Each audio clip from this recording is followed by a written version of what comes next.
But he doesn't want the answer now. It's just a strange statement, I guess. Yeah, well, I can show you. So, Maria, so folks, we're going through the KEIRSEY INTJ profile. I'm going to share the screen. Okay, so I'm going to listen in, and then maybe I get a clue. Okay, right, here we go. So are we live now? Oh, yep, yes, we're now live. Basically, it's just KEIRSEY's bias, NTP bias, because he didn't have the benefit of sociomics. Oh, wait a minute. I'm here. We're looking at this. I need to go to the correct screen to get rid of the gallery bit. Zoom in. I will let you, Thurein, read that and take that in. You're really putting me on the spot here. Well, no, I don't mean like read it out loud. I mean like sit there for a minute or two, take it in, do your INTJ thing, and we can both sort of say what we think about this. Okay. So you want me to start with time? Yeah, you don't have to read it out loud. You can just like sit there and take it in.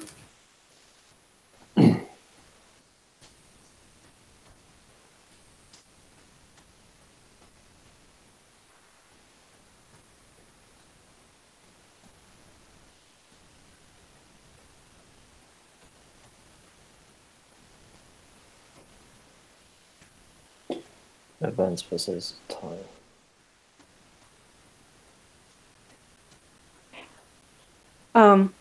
I wanted to point something out for like the normal notion of time as something measured by clocks is not, at least it's not exactly the dynamic thing, INJ thing, because we can talk about things related to time a lot, but it will be in terms of ready, things are ripe, or this is untimely, and so on. But it's not like the clocks are boring; they don't really show anything.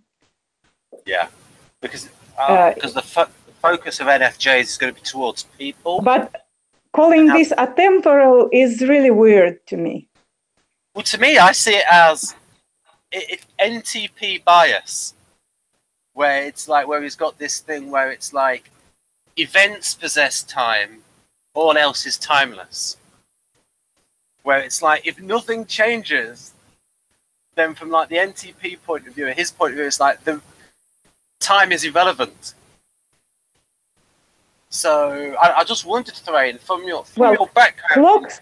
Clocks are a really black and white way to present time. Time is much more complex. Yeah.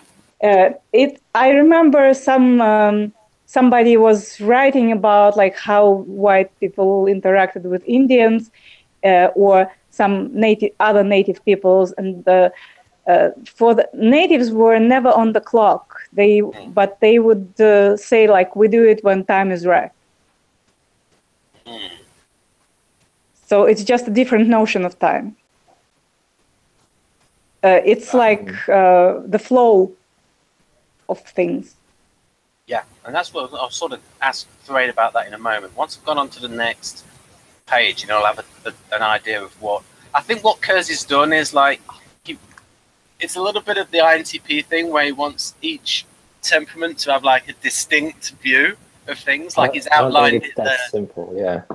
Where he's outlined it there for SPs are in the present, idealists are in the future, SJs are in the past. And I can talk about that in terms of functions. From my understanding of, say, SE is in the moment function, NI is a future-based function, and NE is kind of in the moment but floating above. So INTPs combined with NE, having NE will probably not view time as linearly as NI dominance or NI users do. I'll just let you read that. So it's just like, see there where it's like contingencies is created by events rather than being a medium in which events occur. Contingent. What's the word? What's the phrase before that? Right. Relative the phrase before that is thus. Time for rationals, like time for gestaltists, is not fixed and flowing, but relative. but relative and contingent, since it is created by events rather than being a medium in which events occur.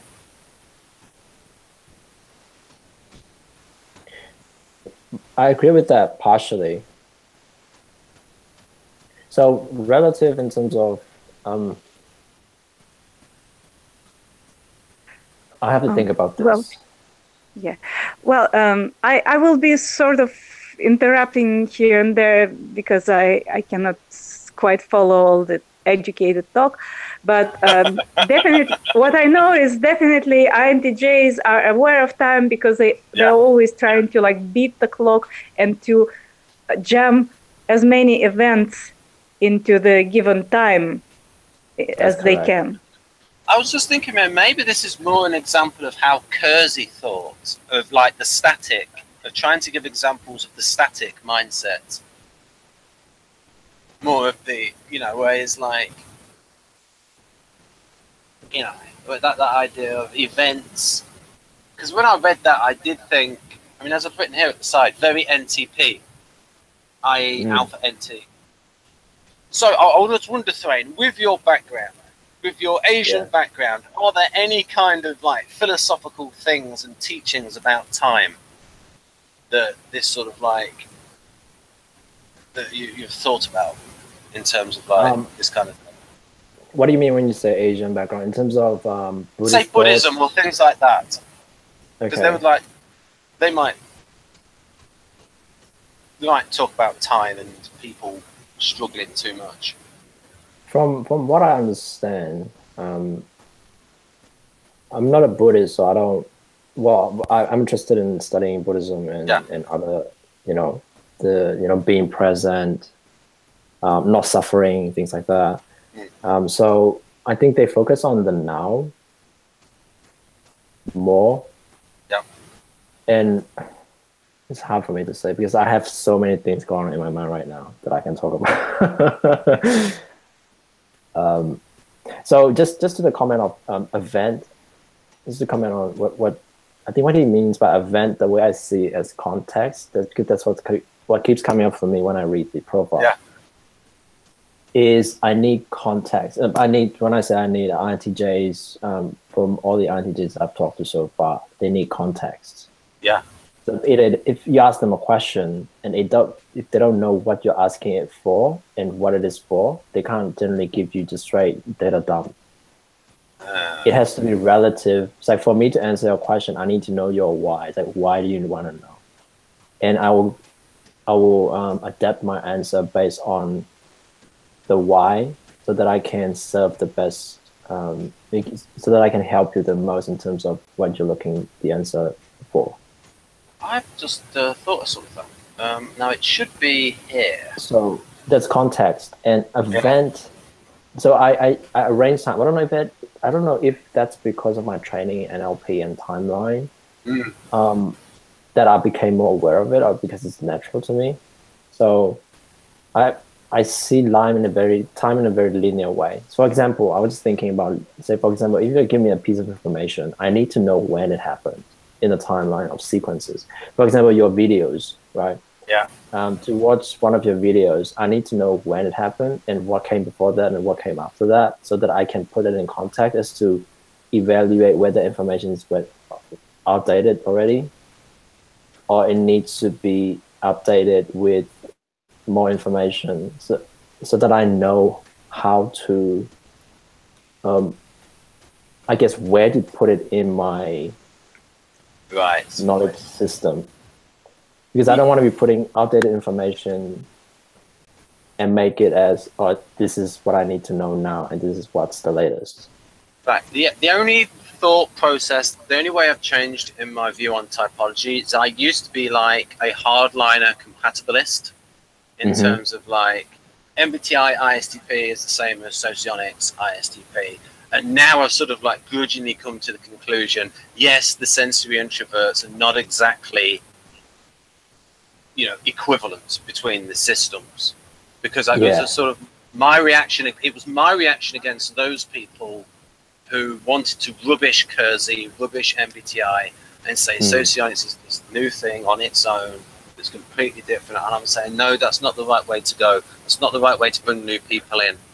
You want to show how socionics can build on and be a supplement to what they already know. Because no model is perfect. That's the way I see it.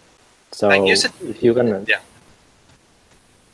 I agree with you. Yeah, there was just something you said there about when you talked about context. That made me think of utilitarian, because I thought of the two temperaments that want context a lot. Like if you ask Jeff, an ESFP, about an ethical thing, he'll say, and a lot of times SPs will say it depends on the situation. And that made me think, so maybe SPs and NTs, they're going to think about depends on the context, depends on the situation. Whereas your NFs and your SJs might be more the principles and guiding things that go across situations, more trans-contextual. And I would say the SJs, my personal theory is that SJ-ness, in terms of their by-the-book behavior, is an element of lower level NE than lower level SI. Because I use Dario Nardi's definition of NE. Part of it is like trans-contextual thinking.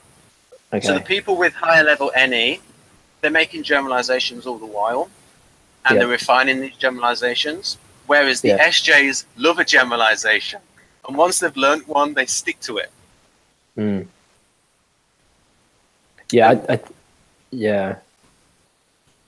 So that's between alpha and gamma, the differences. How do you mean? Oh, in terms of the quadras. Oh, these are not. These are just for NE. For NE. No, because you're talking about NTJs and SF or SPs, NTs and F. Oh no, wait. No, I was just saying, just using KEIRSEY. I was just using for this because you said the example of NTs thinking about context. That made me think of, SPs also are very much context dependent. And you've just brought up now, yes, there's this thing, yes, Ben, but there's going to be a difference with NTPs because NTPs will do more the trans-contextual thinking. So yeah, you're right. There's going to be. So it's like you could say that KEIRSEY maybe sometimes he overgeneralized about a particular temperament. Yeah. Where people from a function theory point of view would say, not so much. So it's like if the other side of that temperament might be different. So yeah, you're right. So for instance, while in general, all SPs are going to think about the context, and NTs, two of the NTs, although ENTP is like NTJs. Pardon? SPs and NTJs think about the context. Yeah, we think about the context, and even INTP as well will. I think eventually. I think they're more likely to see, but I think an INTP will think about will think about their theory and put it in different situations and see how it doesn't quite work because they love to think about their theories all the while. And maybe the NFPs will hold on to it a bit more, but certainly NTJs will think about the context more because they're thinking about the bottom line of, does this theory work? Can it be applied? And when you say utilitarian, I think that's it, because it's about utility and making something the most useful, most valuable, so to speak. Right. So we're going to say here. The context. Yeah. So we're going to say here, folks. So we're going to go over the INTJ profile. We started off with a complicated bit, but the audience of this channel are, they're sophisticated people. They like that kind of thing. So yeah, so we've got here utilitarian. I think KEIRSEY changed this word in personality to adaptive. NTs, SPs are adaptive, and the NS and the SJs are cooperative. Now, generally with NFs and the cooperative, generally what you get with the NS is they sort of secretly want everyone to cooperate with them what they think. should be right, especially how society should be run. And it's generally they want a kind of society which is cooperative and of the same mindset. So it tends to be group focused, group oriented, and you can look at that just by talking to anyone who you definitely know is an NF, and just take an internal poll of their politics and see how group focused or individual oriented it is. So it's like most effective way possible. And so, like I said, KEIRSEY's looking at it like this because it's like you can see this. You can see how people use tools. You can see how you can hear how they use words. Now we're going to look at a little bit of before we actually start on the main profile. There's another nice little bit where KEIRSEY actually contrasts, and this is where KEIRSEY's bang on. So we went a little bit too far with the other one, maybe with the intervals then, because INTP overgeneralizing. Yeah, I think that's overgeneralizing. Yeah, I don't agree with what he said about NTs being atemporal. At least for NTJs, they can't be atemporal. Yeah. I certainly can't be. Yeah. But I can see how what he said would be a good example of how NTP is a static, and how it's like. So it's at least useful. So even though it's wrong, it's useful for describing the NTPs. Yeah. It shows the contrast, I guess. Yeah. And every typology person who comes up with a system, their own bias, their own functional preference will come through in the system. And you just have to be aware of the person's bias. Yes. We have Jeffrey Miller joining us. Hey, Jeff. Hey, Jonathan. So I'll let you read through this to yourself, Thurein, and yeah, you already sent it to me before, and I read through it. I think it's pretty accurate. So, is there anything you want me to comment on? Is it true for you? Are you like a very much a serial order kind of person? Yes, serial order. And I think in terms of hierarchies, when I have like a framework where I put, say for example, projects, so different projects will have,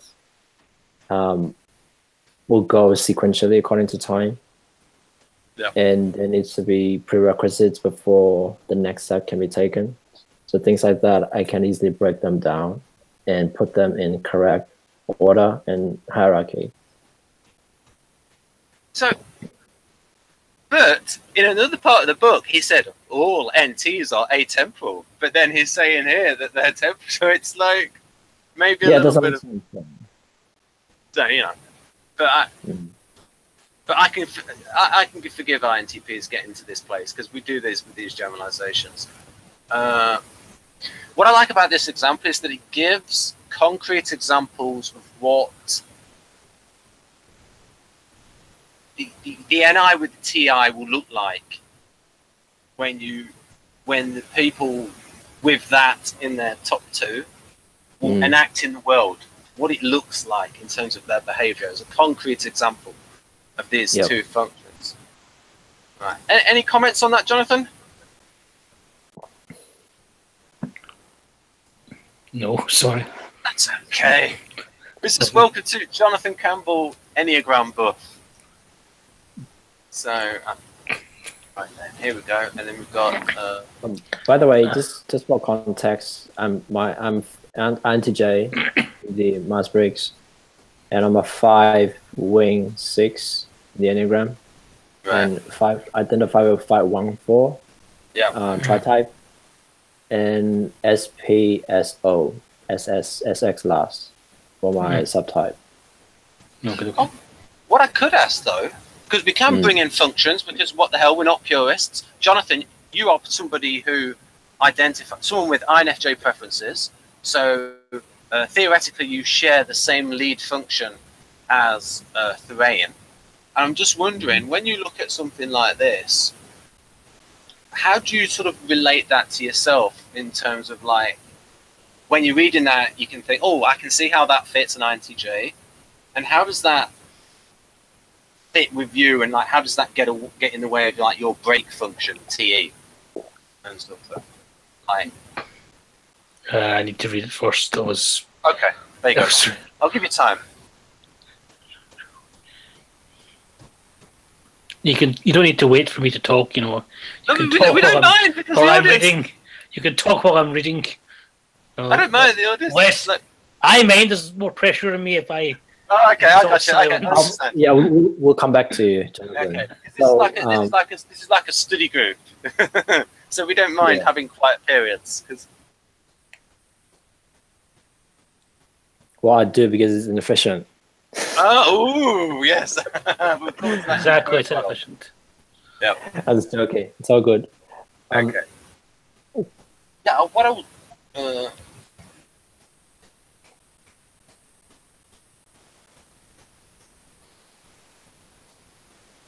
You picking your nose? No, I'm just doing the outside of it. How dare you, sir? From that camera, it looked like you were picking your nose. Yeah, well, there was once a Seinfeld story about that, where he was just doing the side of his nose. I'm proud of it.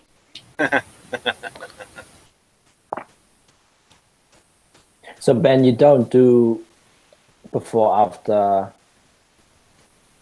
or serial, sequential things in your mind? I do. This is the problem with INTP, is like I can see the cause, and it's just that we don't stick to it because we get another idea where we want to do something else, or we can't be bothered doing it. It doesn't seem as interesting. Yeah. We distract ourselves, whereas INTJs, and I've talked to Haley about this, they get the ideas and stuff, but it's like they put them aside because they're able to like stick to the game plan. And they filter everything through. How useful is this? How productive is this? I guess that would depend on the development of the INTJ and how healthy they are.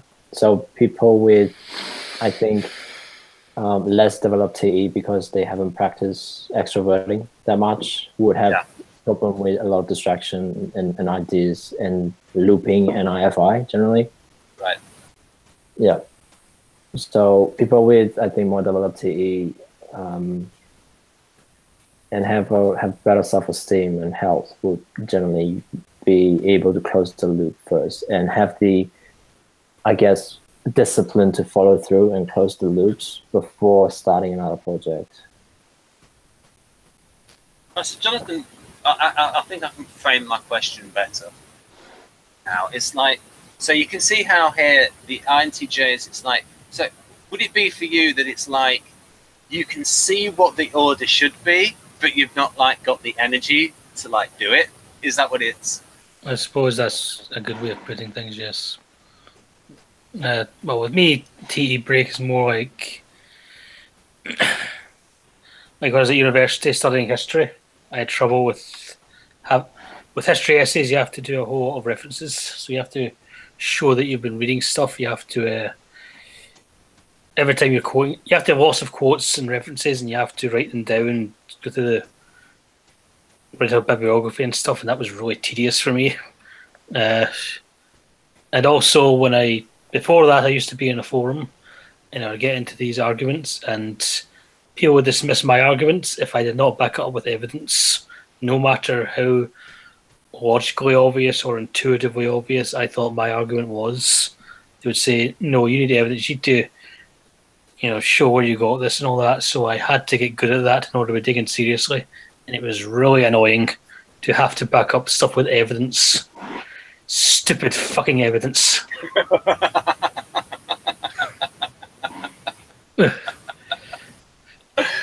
Right. So you can see there that INFJs will value TI and they'd rather go with the NI than the TI. And so that was a good example there, Jonathan. Right. So the next one is, oh yes, this is more how INTPs see things, where it's more like things going on at the same time. So we've got here, organization on the other hand has to do with either devising and revising or configuring, reconfiguring complex systems that are composed of parts, not ranks or steps. So it's like things going on at the same time. So it's like organizing of systems. Yep. But then it gets a bit clearer here. And then I've put a little diagram at the top where, so the NTJs are more linear with their focus on time, and the NTPs are more lateral, and that correlates with like the NE as a function. And it's like thinking, oh, well, what about this and this and this and this and this and all these opportunities? Yeah, and you diverge. Yeah. So, Jonathan, you have an interest in history. Do you think it's like NE types that are interested in that like alternate history channel on YouTube? Oh yes, I've actually been in a private talk with him once.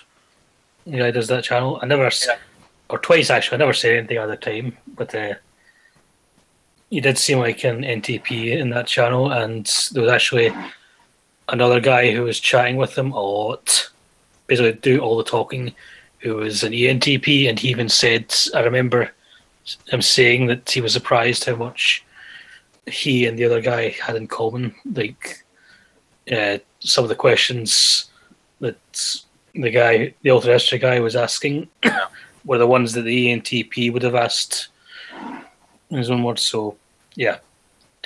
I was watching a video on their channel, and at the end it said, thanks to Jonathan Campbell, and I think it was the idea about what would have happened if Stalin died in an alternate. If Trotsky took over, that was the thing. Yeah, that's it, Trotsky. Yes, it's a called Alternate History Hub. It's a YouTube channel that does little animated videos of different alternate history scenarios, and I basically bought a video, or I asked him to do a video by donating money, and there you go. That's my little bit of YouTube history, aside from this channel, of course. Yeah, but that's a proper channel. That's a popular channel. All right. This channel is for people who want depth. All right. Oh, of course. Yes. What have we got here? So since and you've read, and like I said, Thurein, you've read this before. You've agreed with it. Yeah, it's pretty clear. For NTJs, I don't disagree with anything. And then we've got this idea of like, oh yes, the typical, or how should I put this? The intelligent roles that sort of line up best with their cognitive talents. So, for example, NTP is usually good with having a ton of ideas. And so if they were to become inventors and designers of systems, that would be a role enactment that would be best suited to their abilities. And of course, they can do other things, but that would be best suited to their skills. And NTJs would be best suited towards, again, organization, seeing how things, because they've got the follow through. Yeah. Ability. Apart from so the best in terms of like, if you're thinking of the type and converting it over into a career, the NTP is devising on prototypes and systems. And so organization, and later on, KEIRSEY called the NTPs are the constructors, and the NTJs the coordinators. Now, I actually think that his book, Personology, and what I've heard from his son, David Mark KEIRSEY, is that personology pretty much was brains and careers too. And so it was pretty much an emphasis on like, so it's like the profiles in personology, it's pretty much like reading a job description rather than reading a profile of a person.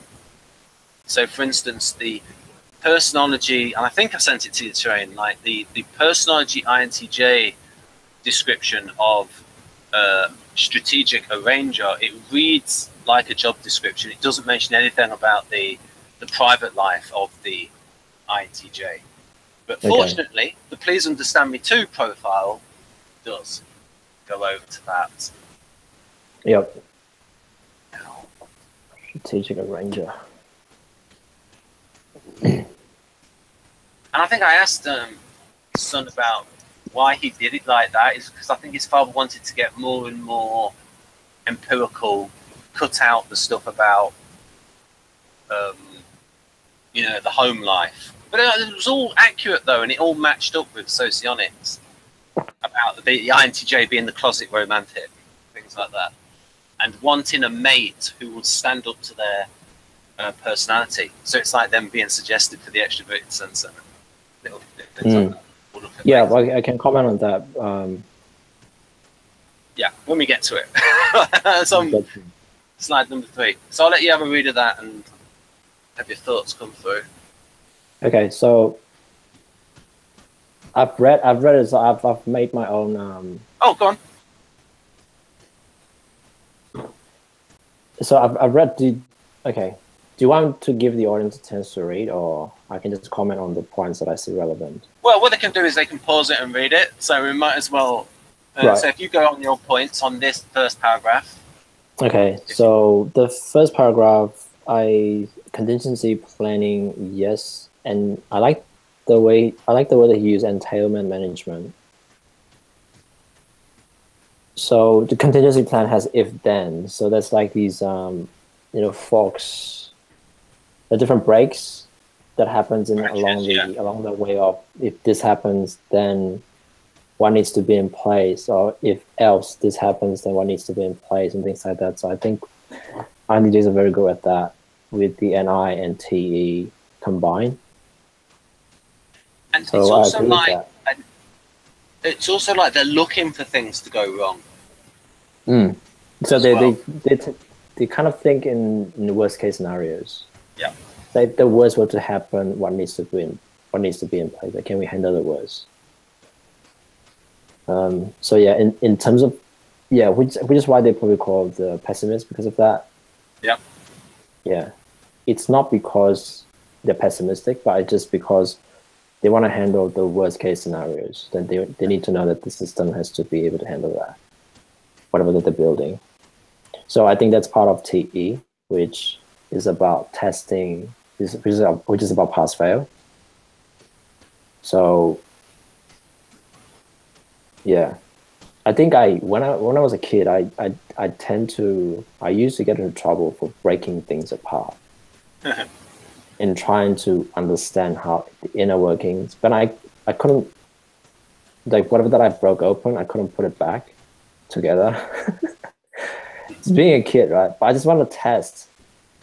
It's like, can this thing stand? Like, I guess trying to test the strength or the integrity of something. Does that make sense? Yeah. Do a little contrast here with Jonathan. I mean, because like you're INFJ, theoretically you're NI Dom too. I'd just like to get an idea of like how your NI is different in an INFJ from an INTJ. Would you be looking at how things could go wrong, or how would you use it in comparison? Well, I would look at how things would go wrong, but look at how they'll go right and whether or not they're things are being followed that way. I'll give you an example from someone else. Okay. Malia has said that when she was watching the Donald Trump and Hillary Clinton interviews, or when she was watching the primaries, I think, very early on she realised Donald Trump was going to win. And that when she closed her eyes, she could imagine Donald Trump being president, but she could not imagine Hillary Clinton being president. And based on that, I actually put a bet on Donald Trump and I won £200. Ooh. Which is blood money, but I got it. Yeah.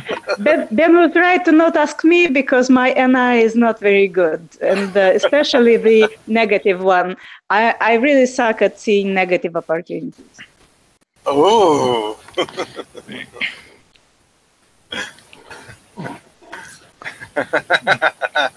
Maria has a subtle sense of humor. Right. Thurein, have you got any more thoughts on go on. Yeah, I mean worst case scenarios, not opportunities. The scenarios of how things can go wrong.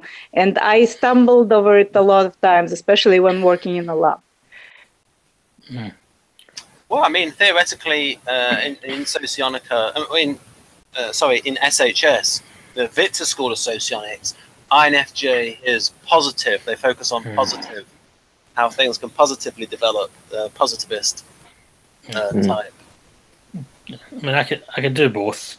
I prefer to look at how things will go, but it's not a thing I control. Just I look at something and then I just get ideas of what's going to happen next, how things will continue. Sometimes ages down the line, but especially where it concerns people. So is that. There's one of the theories in that Maria told me about charges, and that is that the more sophisticated the function is, the higher it is up in the stack, the more both sides of it can be used. So it's not just a case of like rigid positivist, rigid negativist of a function. It's just there's going to be overall, usually there's a bias towards positive NI in INFJ and towards negative NI in INTJ, because INTJs are not that negative because they do have their grand master plan that I think will work. Yeah, I wouldn't say I'm negative. I focus on the positive, but when I'm planning something, there has to be a part of me that goes to the negative. Yeah, I'm more of a positive person. Sometimes I think I'm too naive. Yeah, because I think there is a point in I think it's on page 2 or 3, when they said they want to focus on negative, especially when it comes to people and things like that. I generally have a very generous view of people and give them benefit of the doubt. Do you have any more thoughts on paragraph 1, or should I move on to paragraph 2? No more thoughts on paragraph 1. Yes, at the end it says project. Just wanna, maybe it has to do with my my wing 6 in the Enneagram. Yep. So that part has to do with the fear and then imagining the negatives and the pessimistic view of things. Generally probably has to do with being a 6. I don't know. That's just something that I thought of. Oh, I'll just let Jonathan know. I think Thurein identifies as, is it 5-1-4 Enneagram?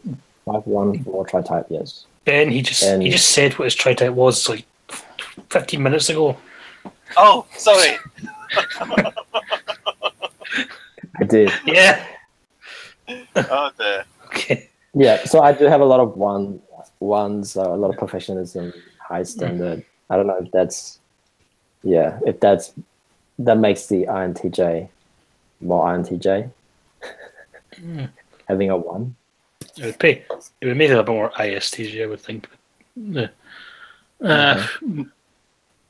So paragraph 2 is a variant. So the third line, communication and utilitarian, how they implement their goals.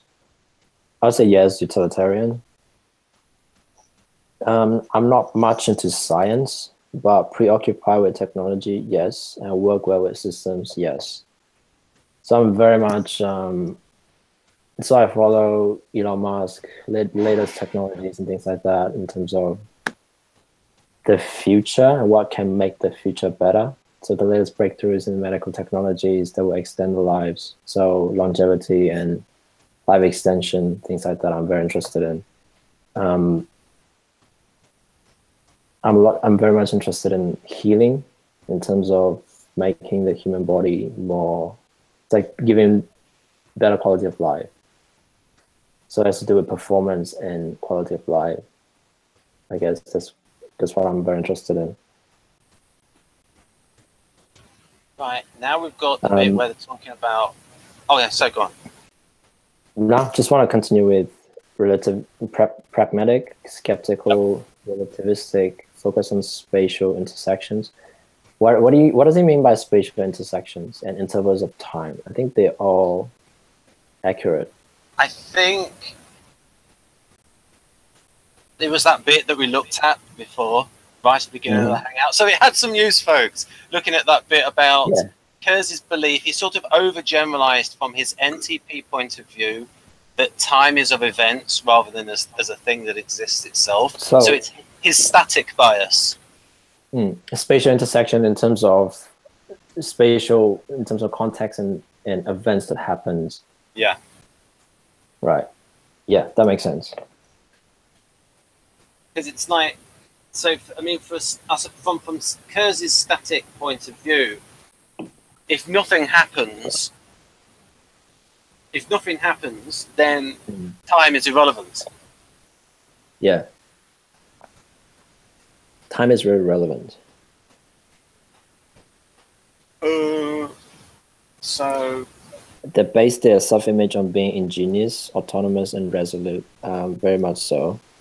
They would, if possible, be calm. They trust reason, hungry for achievement, seek knowledge, prize deference, and aspire to wizards of science and technology. Yeah, I would say so. Right, now we've got a bit. Trust reason. So for me, I think I'm much more open-minded, and I would say a bit more on the side of being woo-woo. So it's like energy healings and things like that.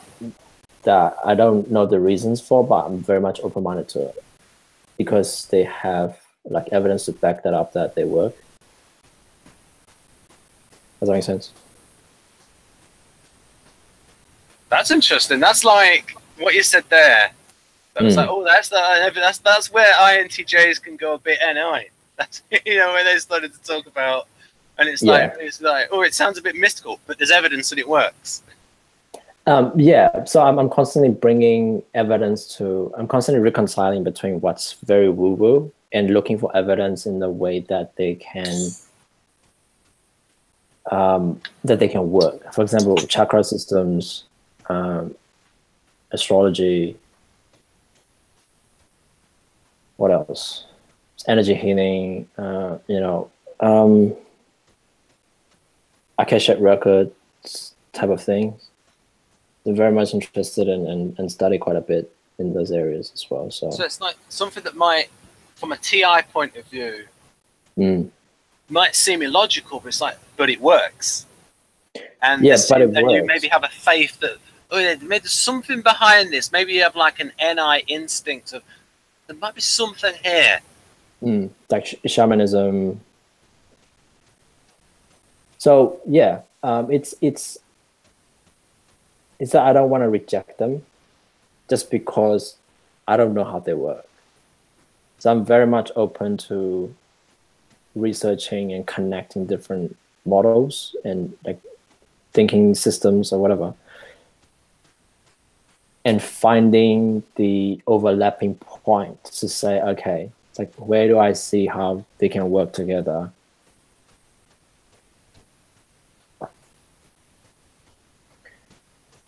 Any more question on that? Jonathan, how are you similar and different from that? In terms of what Thurein just said. In terms of being interested in things like astrology and all that? Yeah, I'm okay. I'm open to it. I'm casual interested. I don't know if it's not a huge part of my life, but I do study something. I do occasionally look up my horoscope or stuff, and I very much like the fact that I was born in the year of the tiger in Chinese zodiac. I just think that's really cool. And I do sometimes look up my yearly horoscope to see what the future supposedly has for me, and sometimes it's way off, sometimes it's all right. I don't read horoscope, but what we're talking about is astrology. The Chinese horoscopes, they were supposedly last year was the year of the rooster, and it was supposed to be a very hard-working year, particularly for me. And that was true, actually. There were changes in my work that meant I had to work a lot harder. But however, it also said I was supposed to, if every now and then it'll say you'll meet the one you love and so on, and that never happened. So yeah, still our own ladies. But yeah, it's just well, I wanted Maria. to say something about astrology. The way it developed over centuries, it's kind of even more complex than modern typology, like KEIRSEY stuff. Yes, I was going to say it's very complex. It has enormously elaborate apparatus, whatever you call it. Actually, because I know a little bit of how it works, I can see certain things, like certain opportunities regarding socionics that I would otherwise miss. Like houses are very similar to shifting in socionics. And if you know things about houses, you can see how shifts work. So when they say like astrology is bullshit because horoscopes never work, that's kind of dumb. Horoscopes are very simplified. It's very close-minded. The people who came up with the system, to me, is I don't really care about the date aspects of astrology, but the people coming up with the actual astrological types of people, they are gonna like be observing it and like the observation of people. And I wondered how many people have like done studies comparing the astrological types and their traits to typological types and see what patterns are like. Well, actually, if you're on Facebook more, you should see that all the time, because it's like the number one. Every few weeks, someone will say, "Hey, I'm brand new. Has anyone ever looked at astrology and Myers-Briggs, whatever, and see the correlations are?"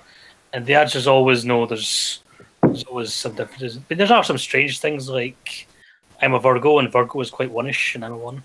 And there's a few ones who are Virgos, I suppose. But I think there's a correlation in numerology though that I've been seeing in terms of your life numbers, and I would tend to. So for example, INFJs tend to be sixes in the. I don't know, Jonathan, if you want to look at that. INFJs and sixes, they're not more likely to be. No, they're more likely to be. Most common seems to be fours. Oh. Ones, twos, fours, sixes, and nines. Sixes, however, are the most common type period, as far as most people can determine, and especially if you're considering tri-type. So, like, no, I'm talking in not Enneagram, life paths. Oh, I know nothing. I know numerology. I know nothing of numerology. Okay. I got confused there. Maria might know about that. She seems to know about every typological system there is. But I woke up right now. Maria, do you have any idea? Yeah, that's not a good thing to know about a person, but that's correct. I know a little bit about every system, including like homeopathy, remedies, types. They call types remedies because they use them to treat.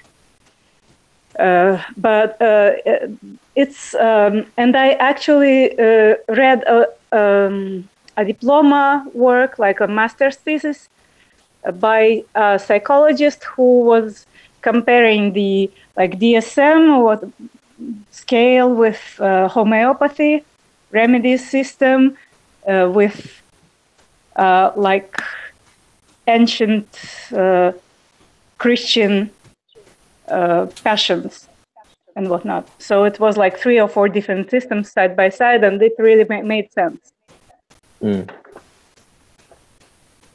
So I would say that if a system dates back a while and it's quite elaborate, there should be some worth to it. Yeah.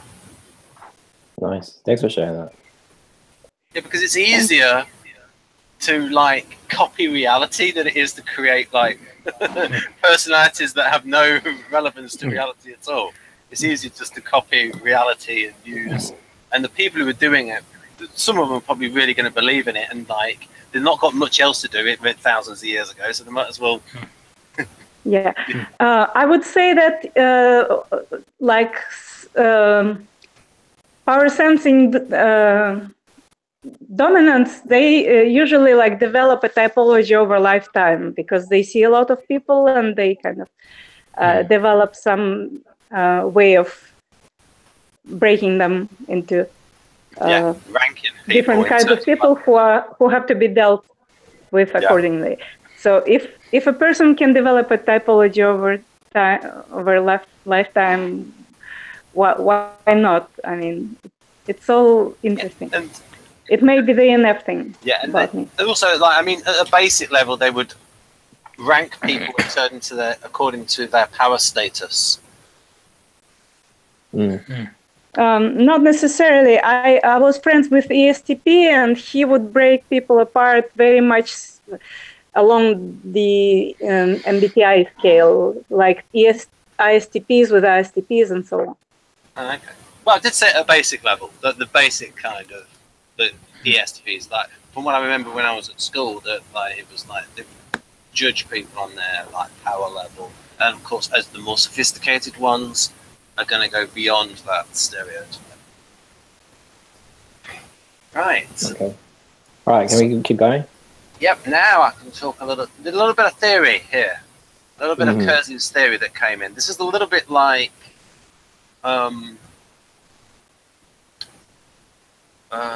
there's something the disc. You may have heard of the disc. Yeah, I'm training disc. Ah, excellent. Because there's some similarities both between the disc system and Victor's subtype system, and also between how KEIRSEY. So basically, KEIRSEY sort of used the disc to separate out each member of the temperaments into the 4 types that correspond with the MBTI types. Yeah. Is that the same as Linda Barron's interactions? Yeah, it's a little bit of a tricky subject here. So, in terms of Linda Barron, trying to call it like. Yeah, she got it from David KEIRSEY, and she actually says she got it where he first mentioned this role directing thing, the directive types, and the informing types, and then the expressive and reserved. And basically, she explained it more explicitly than David KEIRSEY. So, for instance, for him, he will mention directive and expressive almost in passing every time he goes through a profile, or when he talks about the role variants. You know, like before when I went through tactical role variants, or the diplomatic. Well, I did it when Jonathan was in the Hangout. We went through the NF role variants, depending on looking at it from like a behaviorist point of view. So what we've got here. So I can ask you then, because you know the disc, Thurein, I'll ask you which ones of all the temperaments, which is the dominant one from each of KEIRSEY's temperaments? Which is the dominant SP, dominant SJ, dominant NF, and dominant NT? Sorry, I don't understand your question. I'm just asking. I'm just testing you, like, to see how you can apply disc, how you would, and see if we get to the same result. If you were to apply disc to all 4 NTs, which one would you say is the dominant one? So the dominant ones are NT. I see INTJ because I was struggling to put it together, because in terms of functions and energies, the energy, because I look at this in terms of energy. So D is the most dominant. Yeah. Right. So ENTP, so you can only pick one. You can only pick one out of the NTs. Which one would you say is the most dominant out of the 4 ENTJ. NTs? Yeah. ENTJ. Yeah. ENTJ is a D, so dominant. Yeah. And which one of the SPs would you pick as dominant? ESTP. Yep. And for the NFs? For the NFs,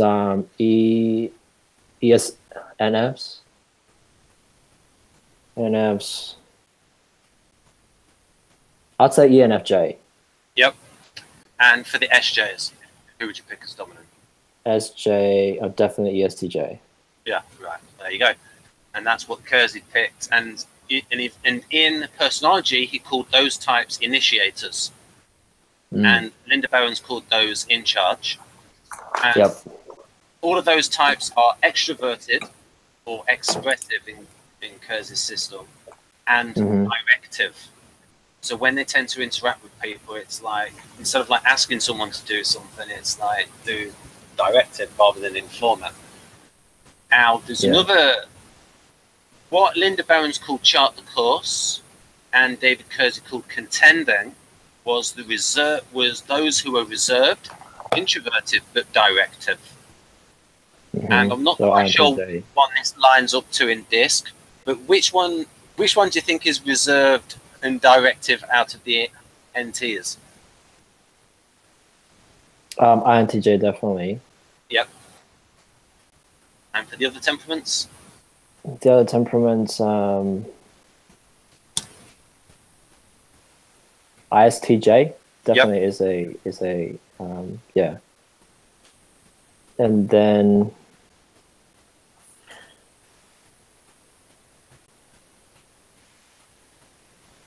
SP.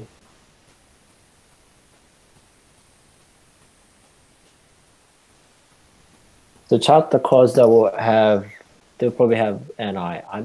Because I'm struggling to put INFJ there, because I think that doesn't really work for me as far as I know, like for the moment right now. Is INFJ, I'm struggling to put INFJ in the charter course and a bit more directive versus INFJ in the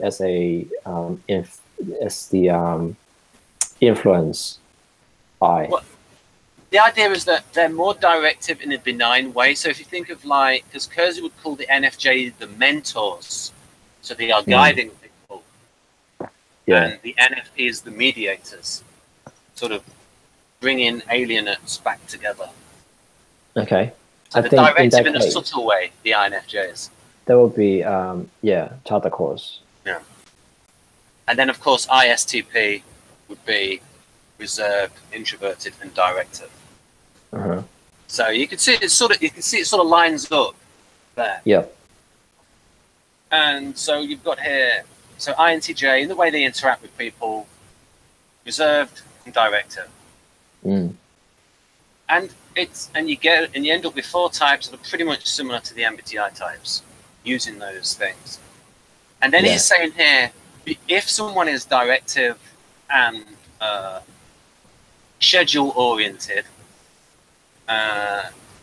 directive and reserved, they are more likely to go towards the role of mastermind. So this is now you're looking at like this when we start looking at the profile as role enactment rather than a type. And you know how you get that like feedback loop when it's like someone's playing a role, and then as they play the role, they get sort of feedback from society. And it's almost like if someone's, say, a jailer. Do you remember that famous experiment, the student experiment? What was it, Penn State University, where they had students playing some of the jailers, and then it got out of hand and they had to stop the experiment? Stanford Prison. Oh, that's it. Have you got any thoughts on that experiment, Jonathan? Yeah, don't do it. It's a bad idea. Yeah, maybe you could like tell the audience what you think about how like people going into those roles affected their personalities. So I think you brought out certain aspects of their personalities. It wasn't I've researched it. I think it was some of the guards went like that, and other ones were fine. So it's a matter of the kind of person you are coming out. So it's not. It's a combination of factors. I think it's more of a human thing. We all have those. Yeah, there's also things like culture to consider in the time, and possibly the experimenters themselves encouraging it. I think that was going on. I need to double check. Again, I need to reread up on that to give you a proper answer there. Because the reason why I'm mentioning this up is that obviously you've got the type, and then the way that type expresses itself in society.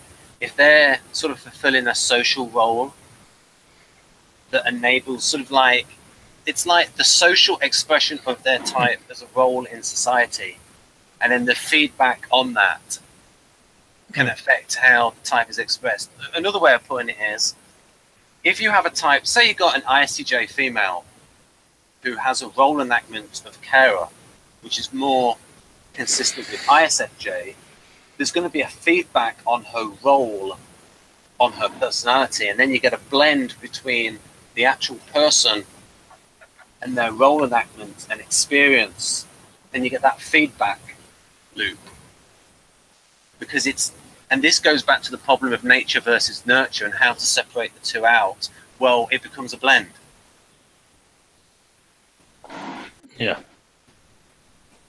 And and in this profile, KEIRSEY will switch between when he says the type, INTJ, and then when he says Mastermind as the actual role variant. So he'll switch between the two, almost switching points of view. Yeah, go on, Jonathan. Oh, just give me 2 minutes. I'll be back. Okay. Yeah, good. Go on, Jonathan. Go on what? I thought you were going to say. I thought you'd done some. Looked at something on. No, it'll take me a while to research it properly. So. But what do you think about that general idea there, where you've got, you've studied history and the impact of, so the nature versus nurture debate in typology, and specific role enactment and things affecting somebody. What do you think of that? Well, actually, I learned all that stuff before I got into typology, so typology was kind of like the missing piece there. I was getting a bit annoyed with... It's true and very useful to consider the culture someone grows up in and their time and place and all those things. But I was getting a bit annoyed with all of the books I was reading, which were talking about how, well, this person acted like that or like these things because of this environment and so on, while ignoring the other people who had the same kind of stuff happening and turn out different. Yeah. But I mean, yeah, obviously it's good to play a part. Obviously the personality will try and always shaped by their culture or will be limited by their culture and have a hard time expressing themselves or fitting in, make or break. So, yeah, and obviously you need to consider things like the individual's own mood at the time and their personal experiences and stuff. So it's complex combination of things. And also, I always talk about Jeff's video, ESFP preferences versus reality, and where he would talk about he really related to KEIRSEY's when he went through the original KEIRSEY ESFP profile. In fact, Jeff, you're in this chat, you could talk about it yourself, where you said you related to it, but not necessarily the behaviors of the type. Oh, I don't know how present he is in the chat. He's logged in anyway. Right. So are we? Where are we up to? Yeah, we're up to. We've been talking about directive and informing. We're now going to go to the paragraph underneath. I'll just here the 1% of the population, quite rare, except on Facebook, and then I was going to say except on Facebook. And there we go. Then I'll. I think because of a lot of mistypes. Interesting. Go on. No, I'm just saying. People identify as INTJ, but they're not INTJs in a lot of the groups. Which types do you think they are? I don't know. We generally maybe like wounded INFJs can come across INTJs, mistype as INTJs because of the.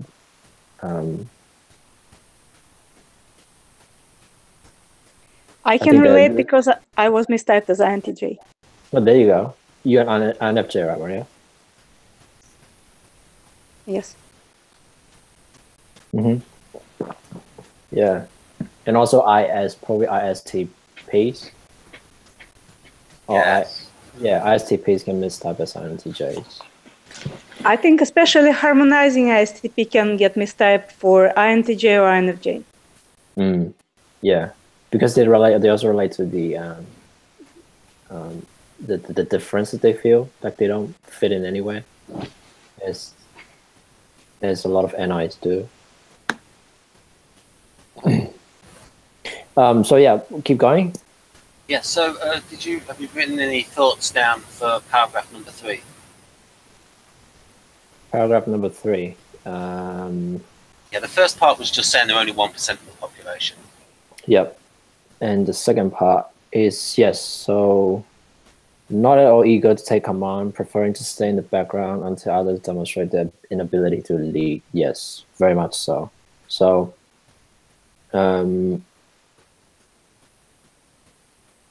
I don't like to be in the spotlight. But I think maybe because of my SO, I like to also be in the spotlight. So there's like this tension between the two. The not wanting to take control, but also wanting the control.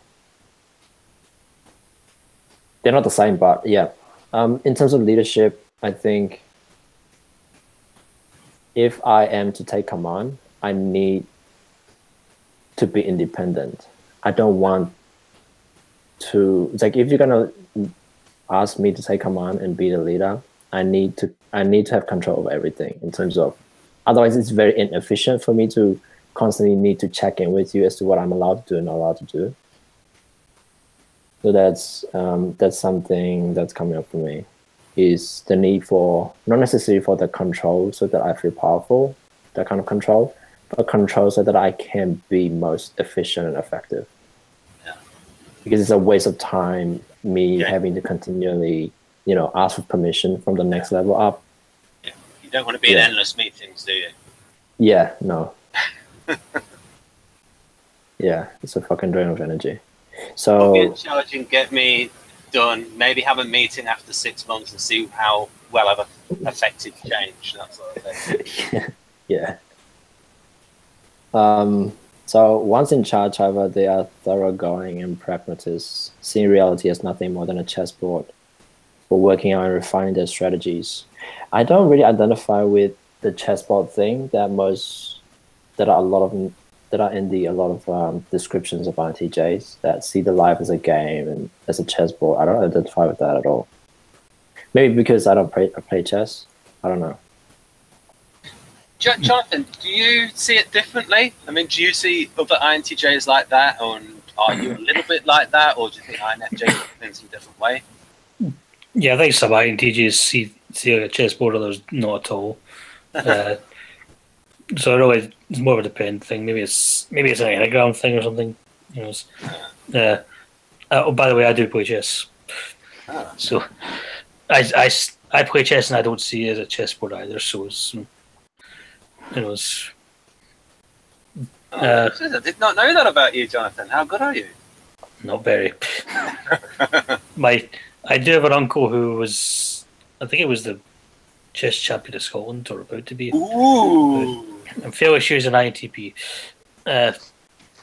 He didn't like it though. He wasn't interested. But he was very good at it.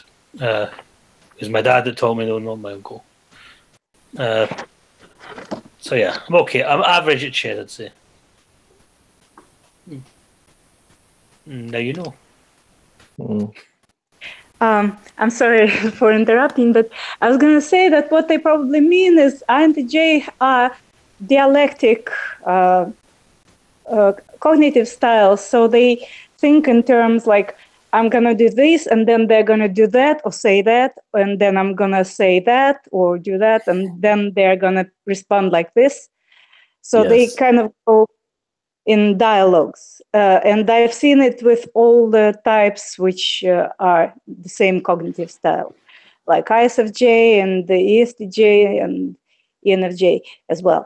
So that is what makes people think in chess terms, because that's how you play chess.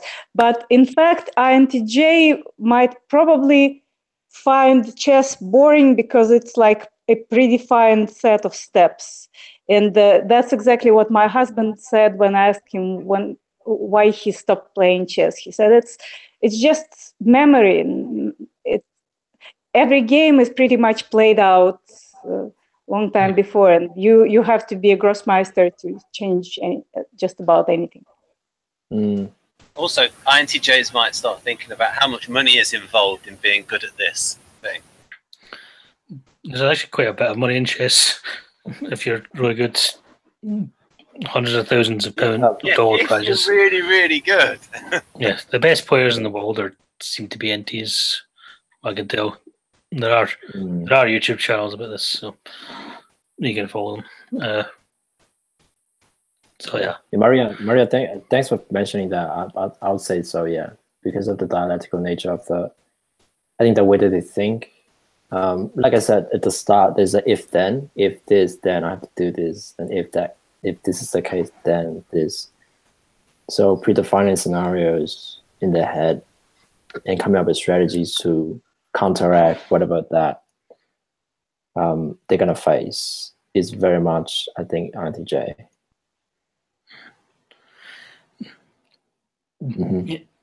So keep going. Yeah. So yeah, go on, Jonathan. Got anything to say? Yeah, random fact. I was wondering who exactly it was Thurein reminded me of. Just now it hit me. He's reminded me of Grandmaster Nakamura, who's one of the best chess players in America. You got it.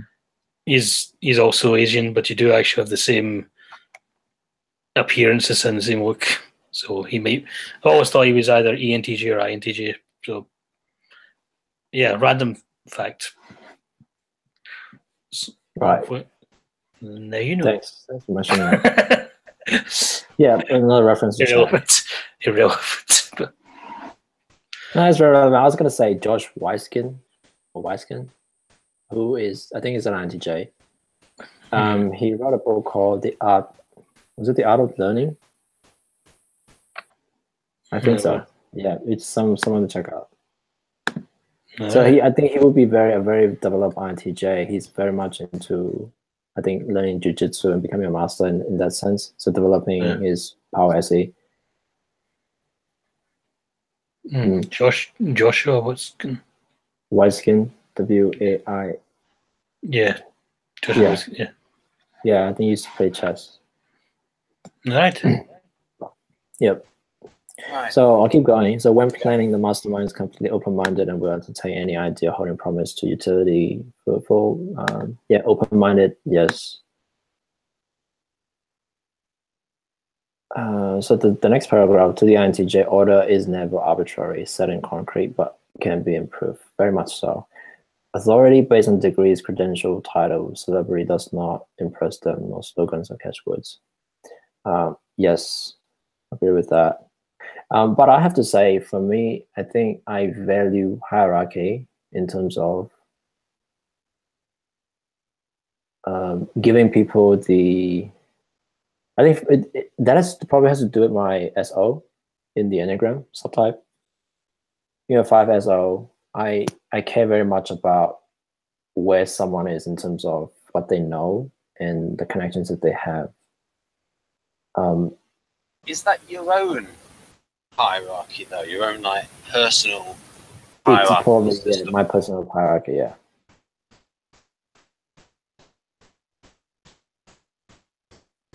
The individual Thurein pecking order that you have in your own mind. Yeah. So, for example, if I read a book, right? If I need to check out a book, the first thing I look at is the bibliography section and the references that they have. It's like, where are they getting the ideas from? And I'll go on and check who is this person and what have they written, and go that way in terms of hierarchies, in terms of where are they learning the information from. There's a 5 in the Enneagram. I think I care very much about where ideas come from and where do they fit in terms of my own, like you said, my own hierarchy of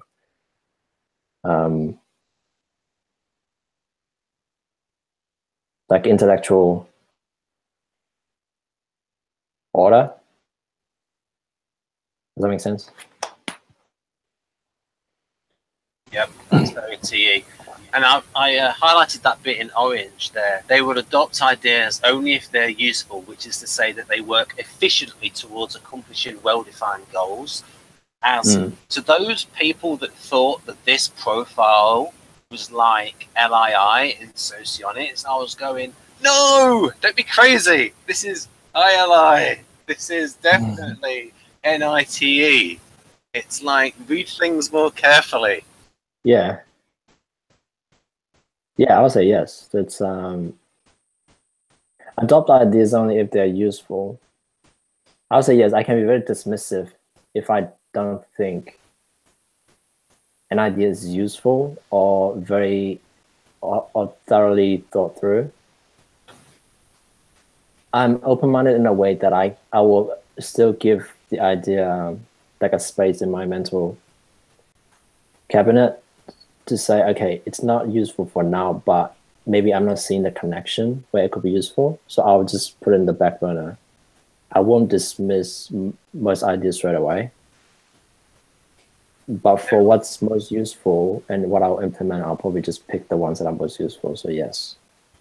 I'll just say as a slight digression, folks. In the INTP profile, KEIRSEY's INTP profile is called the Architect, and it says something like, if an organization is to get the most out of an INTP, they need to provide them with an efficient support staff to capture all of their ideas as they emerge before they move on to another one.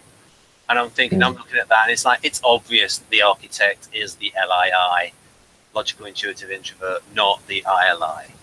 Right? And I showed them to Victor, and even he agreed that like the KEIRSEY INTJ and INTP match up with his a lot better than he thinks than the MBTI ones. Like, so KEIRSEY knew an INTJ and an INTP when he saw one, because he was around a lot of them, and his son in particular was around a lot of INTJs because he did computing in the 60s and 70s, and he even worked for DARPA in the 1980s.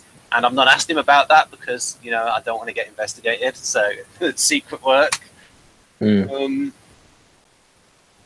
That's Defense Advanced Research Projects Agency in the United States. DARPA. Yeah, DARPA. All right, I keep going. So only ideas that make sense to them are adopted. Those that don't aren't, no matter who the author is. So yeah, it's like for me, ideas that make sense to them are adopted. I won't adopt an idea straight away, but like I said, if I think the person is worthy of their salt and like they are at the position that they're at for some reason, I'm more open-minded and hold them to say, okay, maybe the idea doesn't make sense to me for now because I don't have the correct framework to make sense of it. But I still keep them in the back of my head to say, okay, maybe there's another piece of information that I'm missing that I need to learn first. Yeah. So, yeah. And I think when I was a bit more immature and younger, I would evaluate a person based on their ideas rather than who the person is. So if I like their idea, I would put them in my order a bit higher.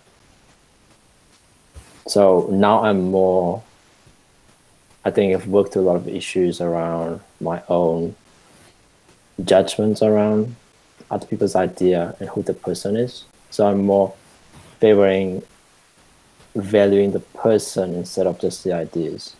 Yeah. Yeah. That's something I used to struggle with. Wow. So, NT problems.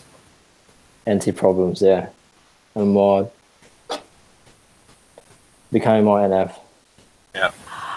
Yeah, I have seen this problem with some people, INTJ included, that if a person said, like, expressed a bad idea, they kind of start dismissing him as a source. Yeah. What I tend to think that smart people can say dumb things, and that doesn't really mean Definitely. a lot. Thanks for mentioning that. Yeah. I think it has to do with my own judgment of myself based on, because part of work that I've done in terms of healing and And part of my own development is not judging my worth based on my ideas. So if my idea is bad, it's just an idea. It's not me. It's not my identity. So I'm not doing the same with other people as well. It's just they say something dumb. It's just that, you know, they have something that they're thinking of that might not be useful for me, but they're still valuable as a person.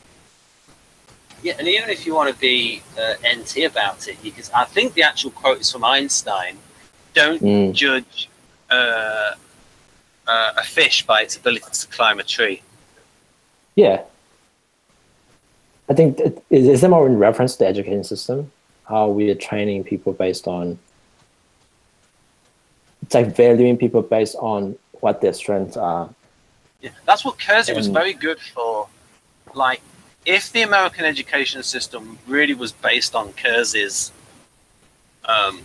advice, then it would be much more suited for SPs would have a better time. And I once did a private hangout with Wojtek where he showed me that the German education system has a lot of flexibility where people can go into like more vocational training, and especially good for the STPs going into engineering. Whereas the American education system does tend to be a bit of pop look, depending on where you are. Right. If a fish can climb a tree, I judge it to be a pretty awesome fish. Yeah. A heck of is the tree is underwater. Is it salmon that go up the river stream that trying to go back to the source? The leaping. Yep. To breed. All right, so. And one thing I can ask, Jeff, your father is a INTJ. Does he sort of like fit this extremely well so far? Fit what? Oh, okay. Does your dad sort of like fit this profile really well? The profile in general? Yeah. I mean, that's... I've said before, you know, the titles that he gave, the types, for my parents, if you didn't tell me anything about, you know, the profile or anything, but you just said the names, you know, what would be the two that would describe your parents, I would have picked the counselor from my mother and the mastermind from my father, and those are the types they are. So.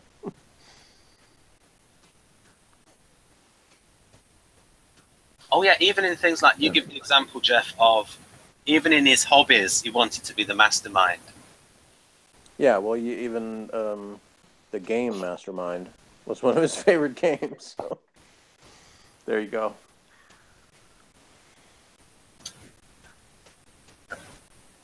Paragraph 5.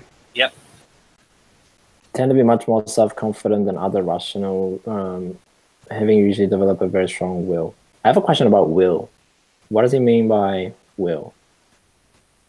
I think this might be his observation where he's looking at the NI type and he's looking at like their NI and their master plan and this long-term goal thinking and they're planning out sometimes decades ahead, and even their funeral, and it's like they're working towards that goal. And he might see ENTJ as a bit more risk-taking from project to project. Maybe he's looking at it like that. Although typically I would look at that and I would think, maybe ENTJ would outbeat them in terms of strength of will. I would say so, yes. I don't know, from my personal experience, I'm definitely stubborn, but I think that comes more from my FI. But in terms of will, I see ENTJs have more willpower than INTJs. So that might have to do with the SE and TE being more developed in the developed positions than when I say that. Yeah, you have a note here saying SE plus TE. What do you mean on the side here? SE plus TE. Where did I put that? Oh yes. Oh yeah, willpower. I see willpower as coming through in the SE and the TE in the INTJ. Yeah, oh in that yes. sense, I think ENTJs will have more willpower than INTJs. Yeah. Because they can keep going. Because SE for me is very limited. You know, I can only go so far in terms of energy. I remember reading an article which had to do with yoga and some body positions, and it also explained that the thinking center is relaxing. I don't know what they meant, but the feeling center is more gives you more energy to get by. And then I understood instantly why I have no problem getting up in the morning while my husband needs like 2 cups of coffee to get up, because his thinking is stronger. Maybe just because thinking it has that effect on people. It takes up more energy, is that what you're saying? Well, it's somehow connected with the relaxing of the body. Right. I know very little about yoga, if anything, but that's what it said in the article. So I always struggled to understand why INTJs, I know, really need coffee in the morning. I don't. Except for me. Yeah, I think that's a good point. I think for me to have like energy for the day, I have to exercise in the morning. Otherwise, I don't have the energy. So I have to be grounded in my body. So it would be cardio or weight training, one or the other, or both, in the morning to really like become present in the body and use my body. And also it's like when I'm working out, doing a lot of SE, engaging SE activities, I get more insights that way when I'm present. So it's like this push and pull, and it, yeah, between NI and SE. I don't know if that's the same for you, Maria, being an INJ. Well, I usually I didn't notice any issues. I'm just when I wake up and start thinking about the stuff that has to be done, it just comes more natural because it's very feeling oriented, and that kind of pretty much pinches you just enough to get up. Not that I'm very energetic overall, but in the morning I have no problem. I see. Cool. Okay, so keep going. It's a very strong will. Decisions come easily to them. Indeed, they can hardly rest until they have things settled and decided. And so I very much identify with that last bit, that I need to close a loop. Otherwise, I feel very unsettled if something's left open-ended.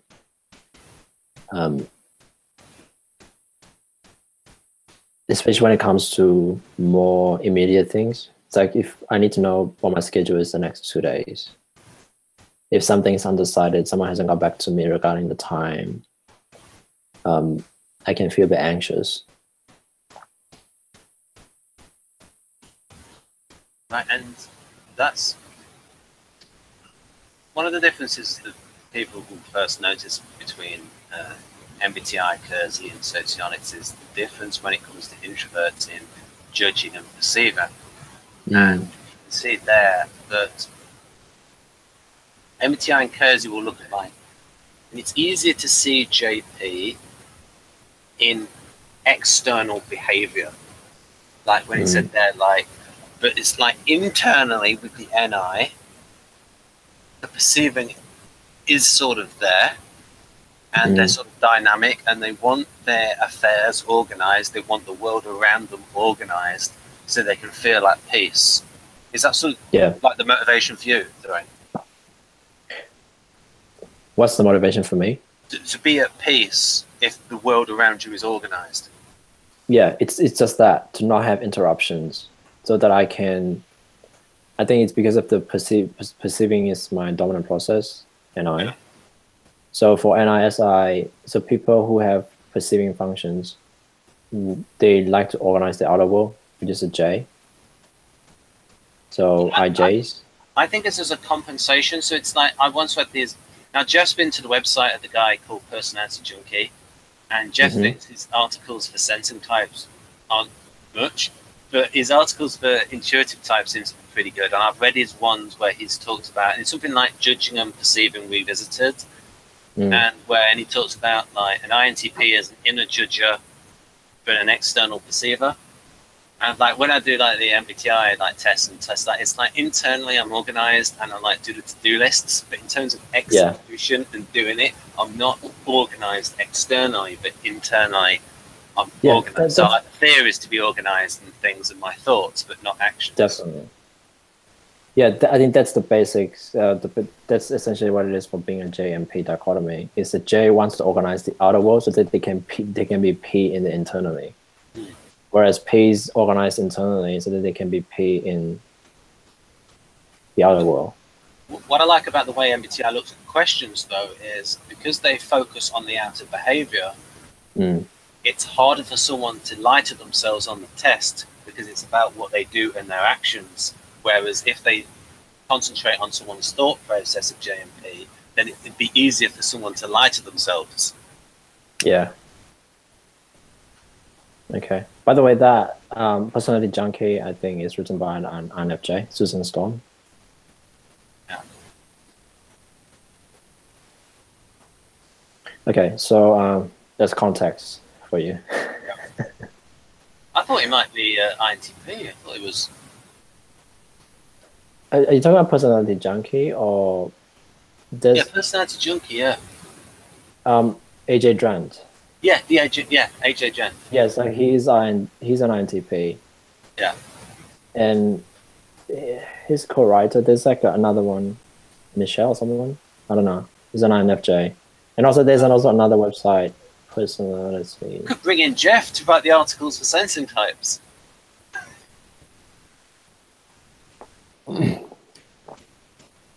Be more accurate for them. Because I think I'll have to check it out. Yeah. So can we keep going? Yep. So I have a note here saying self versus others. So decision comes easily to them. So when it comes to my own decision, it's kind of a I kind of struggle with it. When it comes to my own projects, but when I help people, it's very clear to me what they should do. So I don't know what that is in terms of. That might be a human thing, where it's like it's easier to give other people advice, but rather than to follow their own. Yeah. Well, both INFJ and INTJ have more extroverted intuition when it comes to other people's affairs. Yeah. So in Mirage Shift, like in common projects or related to like friends' problems that you get to resolve, you shift into the advisor ENFP. So for both of us, INJs. Yeah, okay. This shift, the Mirage Shift, folks, is if you look at the model G of the INTJ, then you got to look at square 8 and then square 7. So square 8 is square 8 is control NE. It's control NE, and square 7 will be break FE. NE FE is ENFP. And that's for the shifts. And I've got, and it's just looking for the Mirage type. And I did a diagram about how to find them all in Model G. Now, I'll show that later. Okay. Thanks for that. All right, so I'll keep going. The dev drive to completion always with an eye to long-term consequences. Yes, ideas seem to carry their own force for them, although they subject every idea to the test of usefulness. Very much agree with that. Ideas seem to carry their own force. So I can be very much attached to my own ideas. It's hard to let go.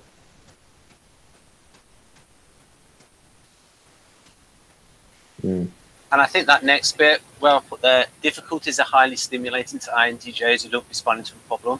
I think it might be a little bit different for INTPs who feel the pressure more.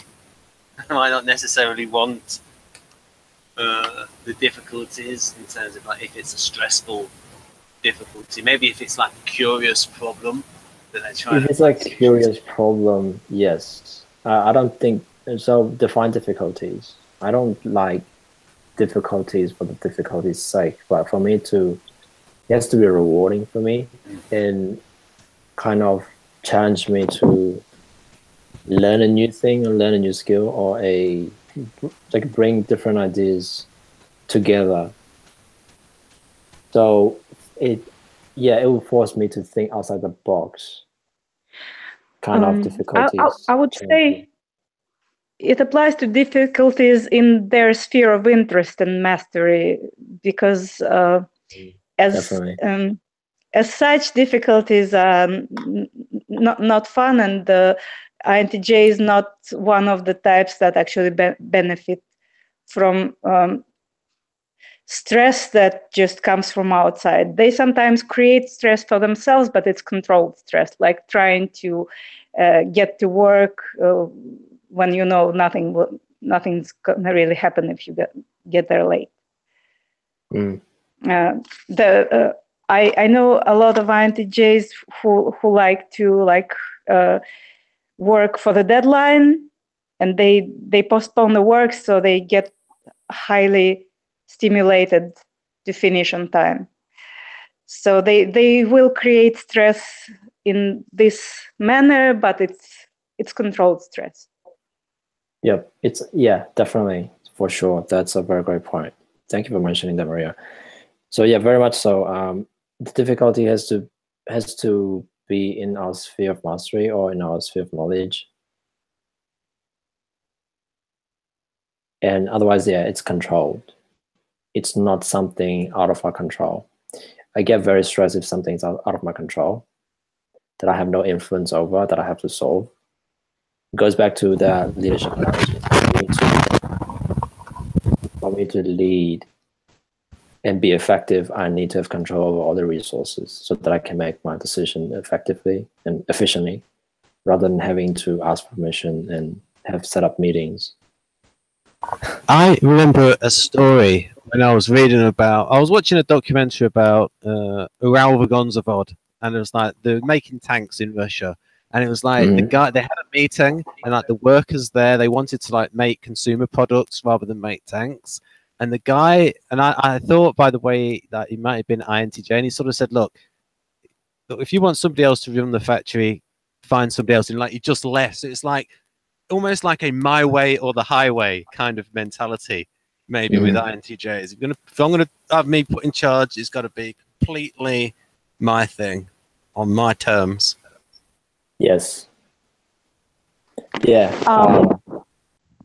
Don't give INTJ the leeway to do things the way he likes, or she likes.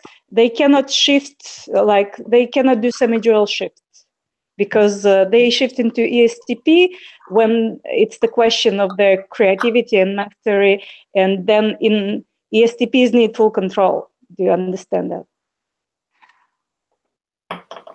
Yeah, and a lot of ESTPs, folks, and even if you read a profile of the ESTP, it's very similar to Enneagram 8, and control is like the key thing to Enneagram 8. So in personal life, they can be, I mean, not in personal, but with their friends or like acquaintances, they can be very, very nice and meek, so to say. And but when they're at work, they need control. Yes. Yeah, when there's an outcome is at stake, when there's a goal to be achieved. And if I believe that I'm the most competent one to deal with it, then I need the control. It's just going to be a waste of time to take into other consideration. I don't know if it has to do with the level of health and development, but I think that's the tendency. Yeah, So I'm much more in the phase where I'm learning to work with people. Yeah.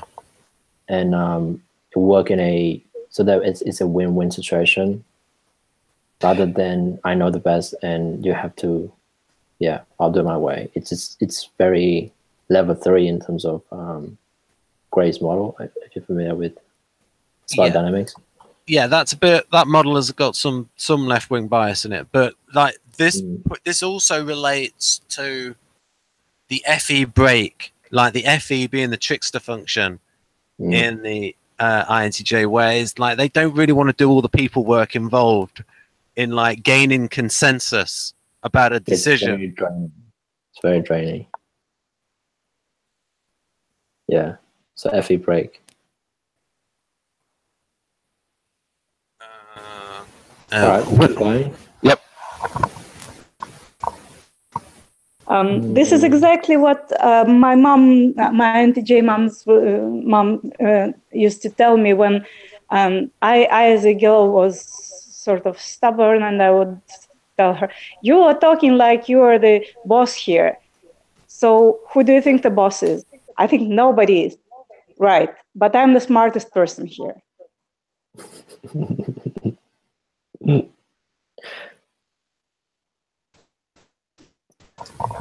Okay. All right. So the next one is traits of character linked them to occupations where theoretical models can be translated into actuality. They build data and human systems wherever they work. So yeah, I very much like to build systems. And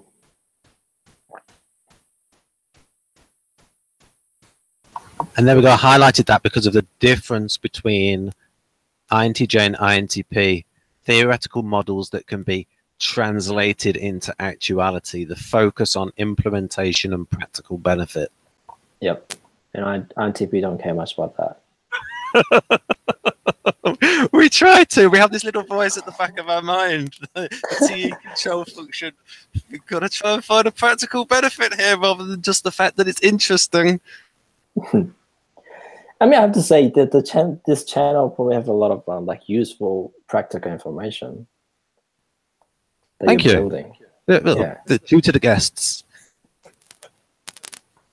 All right. So, do they build data human system? Okay. If given the slightest opportunity, they can be outstanding in scientific research and as executive in businesses. Scientific, not so much, but research, yes, for me personally.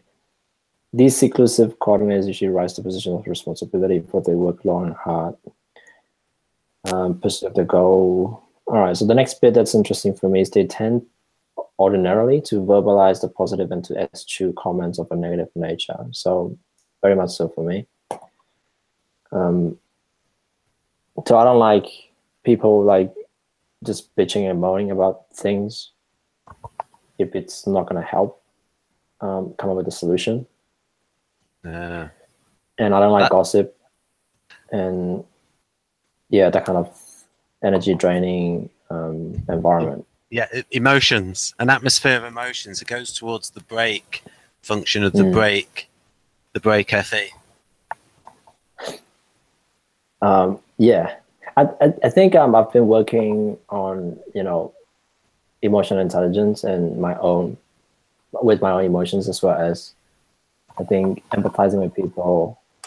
So I have developed a capacity to handle those emotional situations, but it's limited.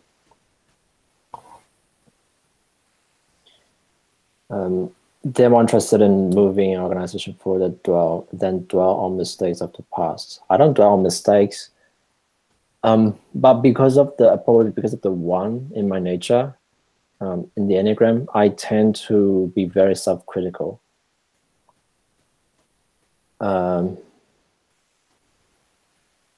Yeah.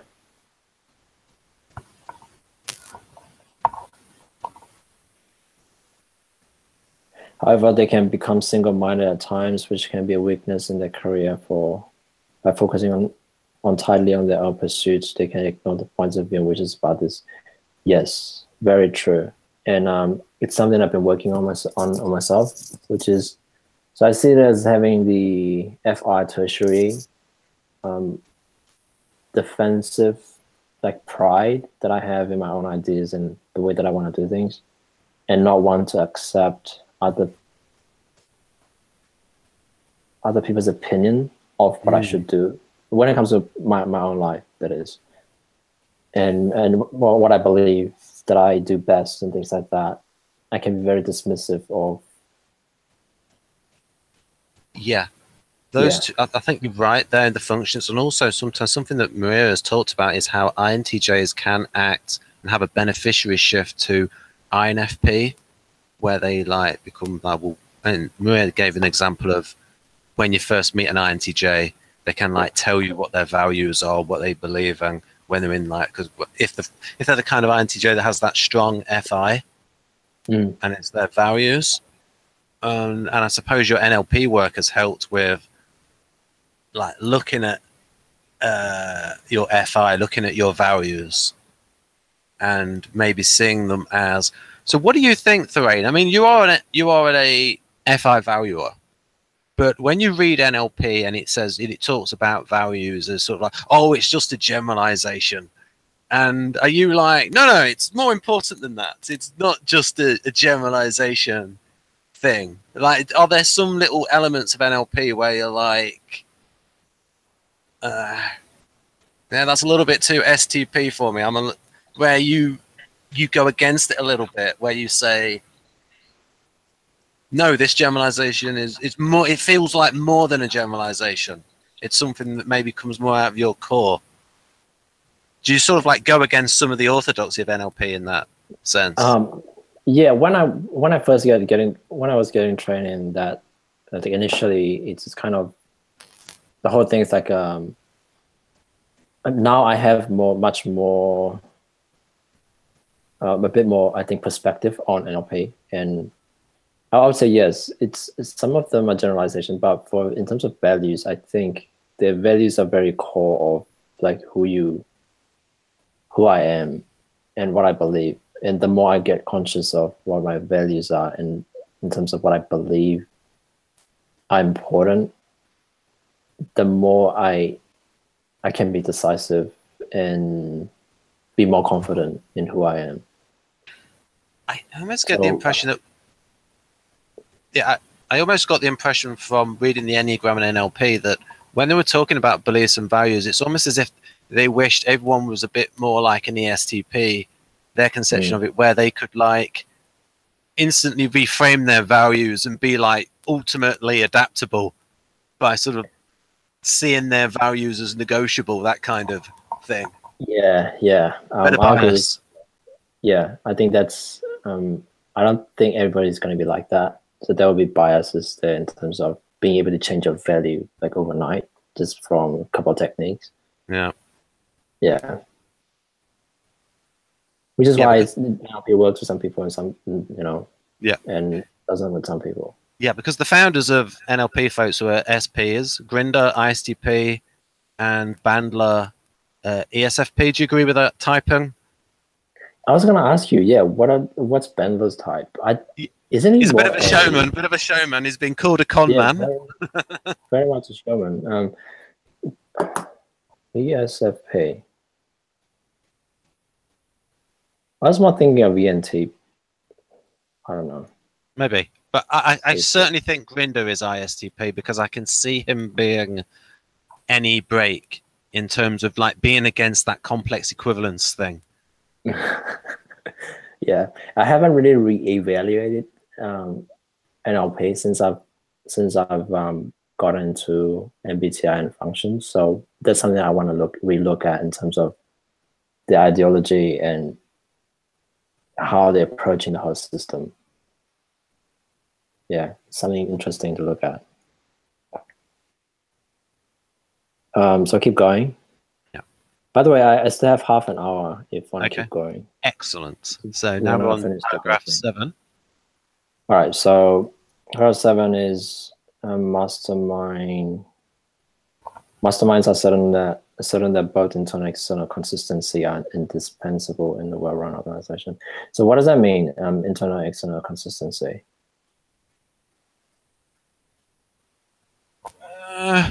Internal and external consistency. Well, I know what internal consistency is, like internal logic and stuff. External consistency, But it says I like don't really know. I'm well-run not really organization. sure. I'm not really sure. When it I've comes let to myself down. I mean, I should have really like thought about that as an INTP. I've let myself down. where's your TI, man? Where's your I should have TI? thought. I should have thought about that. Maybe I was tired. That's all right. And we miss things. So yeah, I was thinking about that yesterday, and I was like, what does that mean in a well-run organization? Internal consistency, but in a person, I understand. It's like internally consistent and externally, like being congruent with your actions. Yeah, but in maybe an it's organization, actions what does that and mean? like interacting with other people. Yeah, if they encounter problems of overlapping functions, duplication of effort, inefficient paper flow, and waste of human and material resources, they are quick to realign operations to the forgotten goal. So yeah, very much so in terms of improving efficiency and coming up with systems to remove any like bottlenecks and things like that. The imperative is always cost effectiveness. I don't, it's like for me personally, I don't identify with that. Maybe because of my my values. Say for example, I value quality over quantity, and sometimes I think based on different things. In an organization, if I know what they're trying to achieve, then I will probably value that and make that happen. So if budgeting is the problem and saving, cost saving is a problem, or this is a goal, then that would probably be my objective. But for me personally, I don't generally go for cost effectiveness. If I value something, for example, I value knowledge, and I would easily drop like 1,000 on a course or a program, then I would spend that 1,000 buying like clothing.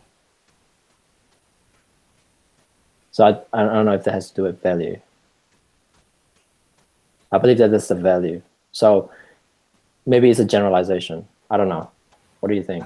I think it's also talking about the role variant there rather than as, because I know he switches between Mastermind and INTJ. And from reading other things in the book, I get the impression of like he's talking about the role enactments when he's talking about Mastermind, and then when he's talking about the INTJ, he's sort of like including other things into it. Although sometimes he might get a little bit sloppy and like use it synonymously, but I see them as different things. Yeah, I thought he's using it synonymously. Well, we INTPs can get slack. All right, so so the next one, INTJs are high achievers in school, or for the types. I personally didn't have that experience. Maybe because of because one of the things personally that I had to overcome was the belief that I was stupid because of the environment that I was raised in, the feedback that I got growing up, because I think very differently in a SJ environment. So the feedback was, I can't think. And that my ideas are stupid because nobody really understood like what I was saying. Yeah, so it's gonna be so my self-image was very much, my ideas are not useful, I better keep quiet. And yeah, and also articulacy for INTJs can be hard to develop, where you have this combination of you have a type that doesn't talk very much, and then they have to express very complex ideas. Yeah, articulation is something that I used to struggle with and still struggle with sometimes, is to clearly articulate and make myself make sense to people. Yeah. So yeah, that could be a combination of, well, yes, I'm just saying to the point of high achievers in school, I probably don't fit in that category. Well, and maybe it's, but it depends if we take school beyond the school of life and like self-taught, that kind of thing, like Enneagram Type 5. kind of thing. And you are schooling yourself since you've left formal education. Yeah, but what I'm saying is formal education. Yeah. Mathematics. I suck at maths. Yeah, mathematics, physics, whatnot. Yeah, I was very slack, procrastinator, and didn't enjoy school at all. Yeah. Well, I mean, there's that thing of like looking to see the usefulness of it. Yeah, because I didn't understand the why. It's like, why should I learn this? Yeah. You What know, I didn't like about mathematics was I just got the impression that I'm not using my brain here. You're telling me to do this, do this. If it's over this side, cancel it on this side and all this kind of stuff. And it's like, I liked it when it was like a Mensa problem and you can solve something your own way. Mm-hmm. Yeah. Right. Did you get to the end of this, or is there a bit more to read on her for you? Yeah, the second bit is that fellow workers often feel as if a mastermind can see right through them and often believe that. That's something that the feedback that I get is I'm constantly rushing people. That's the feedback. So, yeah. All right, page 3. All right, here we go. I'll just...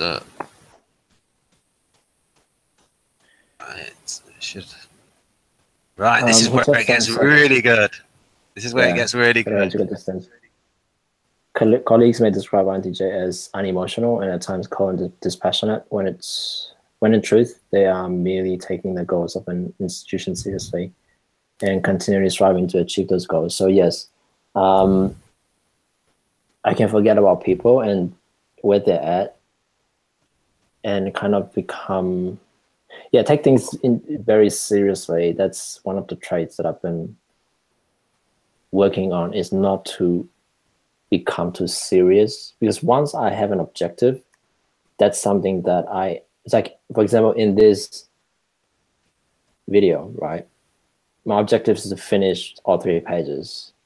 And that's something that I've constantly coming back on. And once we get distracted and go into other ideas, I have to constantly remind myself that it's okay. It's all good. You know, it's all part of it. They're all going to come together and fit together. It's all part of the process, rather than me having to finish this myself. We will get it finished, I promise you. So yeah, but in the back of my mind, this is always the project. And the objective is to finish this. So it's very conscious, and I have to be conscious of the fact that other people might have questions or might want to chime in. Right, and this is a little bit of the thing of like the static dynamics. So it's like outer things are like affecting your mood. So it's like, that's how like theoretically like the INTJ is dynamic on the inside, whereas the extroverted perceivers, especially, their outer environment doesn't really affect their mood as much. So that's probably why they're, you know, more easily cope with a disorganization around them, as long as they're happy. Yeah. So for me, it's yeah. So what is this idea, aesthetic dynamic? Is that from socionics? Aesthetic dynamic?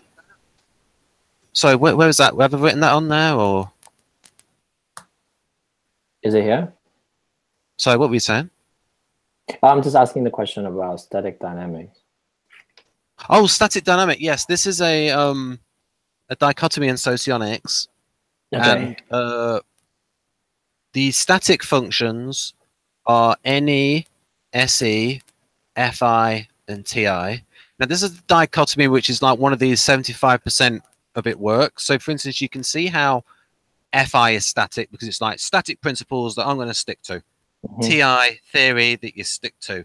Whereas FE is about dynamic emotions and the person reacts to the emotions of the other person and adapts to them. So you can see how FE is dynamic, and you can see how TE is dynamic, where data comes in, the person changes their minds.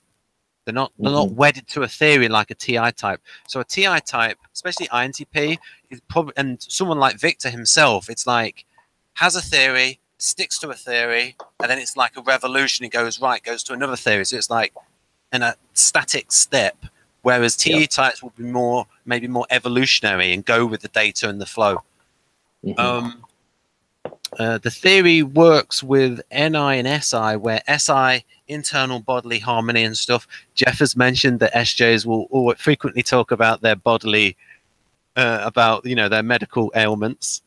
And NI types, dynamic, time, they can see maybe the potential of somebody and how they could change the way a situation's going, so that kind of dynamic. And now the question then becomes, okay, folks, how is NE and SE static? Well, maybe it's one of these things where it's deduction, and it's like, well, if that's dynamic, that has to be static. But I'll give my best shot at trying to persuade people that NE and SE is static.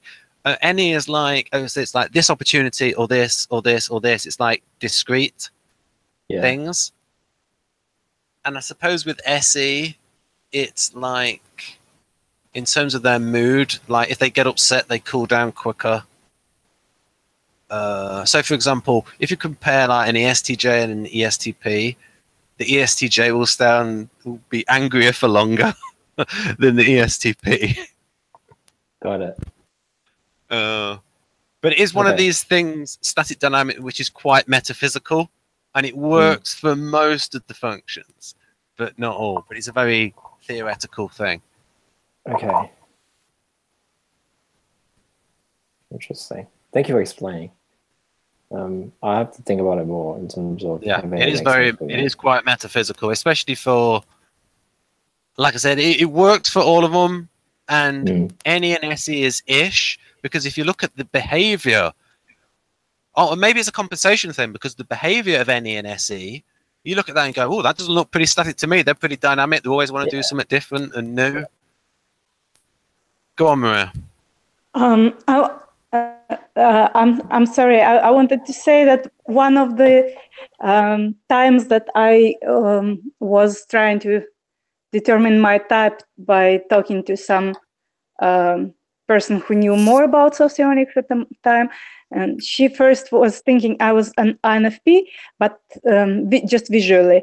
But then after talking to me for a while, she said, well, you don't talk like a static. A static would just say, this is interesting, and you are a dynamic because you say, this made my day, or like, this made me smile, or whatever.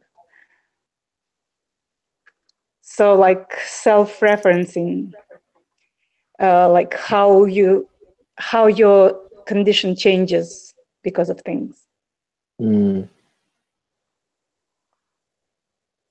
How things are affecting you. So that is dynamic. But if you just say in extroverted intuition terms, like this is very interesting, so that's the property of the information itself. And so that may be static. Got it.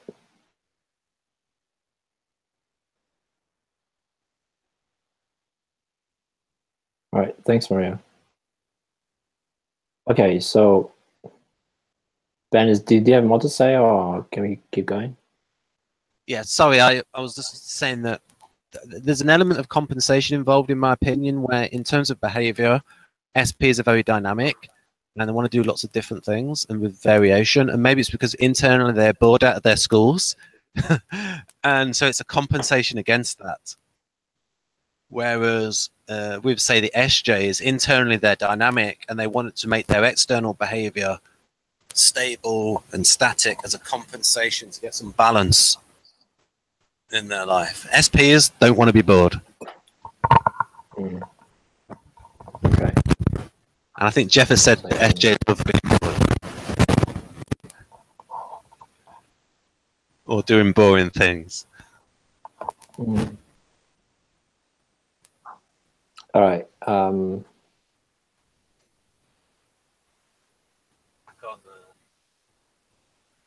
Where did we get up to? Did you get up to? So, no, the first paragraph, or the top paragraph. So fortunately, indifference or criticism from their fellow workers does not particularly bother masterminds if they believe that they are right. Yes, if we believe that we are right. If I believe that I'm right. the other people's opinion don't bother me much. But if I believe that I am missing something or there's something that I don't know, like quote unquote, I don't know enough, then yes, I will have a lot of insecurities around, okay, what am I missing? Am I making the right decision? So it has to do with my confidence in myself and what I know, as to how other people's opinion might affect me, I guess. Yeah. So I've sort of put like a purple sausage around that section as like FE break, and you can see like the valuing of FI over FE in that situation. Right. FI hidden agenda. What do you mean by hidden agenda? Well, the hidden agenda is just like the tertiary, where it's like, oh, and that's well, what that is there's a little green line, and that's towards the bottom of it when it then talks about them being romantic. So we'll talk about that a little bit later, towards the end. All right. So all in all, they make the dedicated loyal employees whose loyalties are directed towards the system rather than towards individuals within the system. Yes. So our loyalty is very much towards the outcome rather than in a system rather than, I would say, people. Even though I'm making a conscious effort to, I'm very much loyal to people once they're like in my inner circle and that earn my trust or, yeah. But in terms of probably working with a bigger system, my loyalty is towards the system.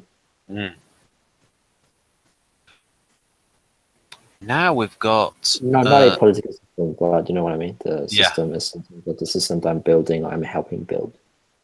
Yeah, and then this is the idea of that maybe they're like this links to the idea of duality between INTJ and ESFP, where the ESFP would sort of like fit this bill of not being submissive, where it says that the INTJ likes their mate to you know be strong, to be independent and strong. Yeah, very much so. Because like one thing for especially as a 5 is I don't like it when people are needy, and I don't like it when I become needy. In a sense that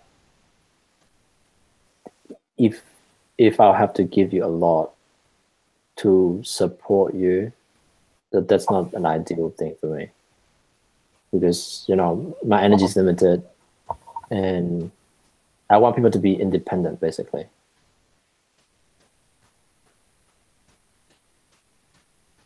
My first boss here in the US was INTJ, and he, I think strong was the best compliment he would ever make about somebody.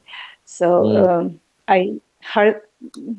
he didn't say a lot about people, but he would say strong, and that would be a big compliment. Yep. Functional bias. All right, so as the people in an institution come and go, these NTs have little difficulty getting on with their job, unlike the NFs who have their loyalty involved more with person STEM projects. I would agree, yeah, generally. Unless they become part of my... I do have like personal bond with people once I get to know them. So yeah, but generally I will agree. All right, paragraph 9, masterminds want harmony. Again, he's using mastermind. Wants harmony and order their home in the marriage, but not at the cost of having a submissive mate. The most independent of all types, INTJs want their mates to be independent as well, able to stand up to the sometimes formidable strength of their personalities. Yeah, generally. Courtship is a special problem for masterminds since they regard the selection of proper mate as a rational process. Yeah, I very much struggle with that. As a 5 and SX, last, so it's suppressed. I struggle with intimate relationships and connection. And courtship generally has to do with, you know, being able to be vulnerable. Yeah. But I probably am a secret romantic in my heart.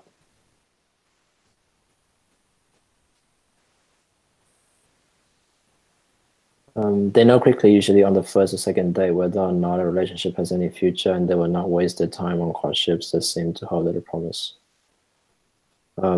Yeah. Yeah, I can be very dismissive of people based on what my initial impression of them, whether I can see the future with them, and not wanting to go through the process of courtship and just getting to know people. It's, if I don't think it's worth my time investment, I'll just need to say no straight from the start. And I don't think that's a good thing, because, you know, people can be generally more than meets the eye. So yes, what I've done here is I sort of labeled the FE break, the FE trickster in purple, and the FI stuff in green. So if I see that inattention where they are like they can be the closet romantic, the INTJ.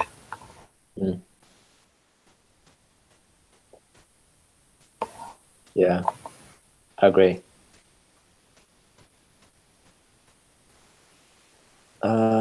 In general, masterminds rely on their head and not their heart to make these choices, and at times, therefore, they will seem cold and calculating. Yes. Even in more casual social situations, they may appear cold and may neglect to observe small rituals designed to put others at ease. So very much that's something I struggle with, is seeing value in the like social niceties and things that are, you know, small talks and things like that. It's very much a struggle for me. I have to consciously do them because, yeah, I see them as pointless, if I were to be honest. Yeah, my sort of point of view on that is like some of them make sense and some of them are just pointless tradition. So yeah.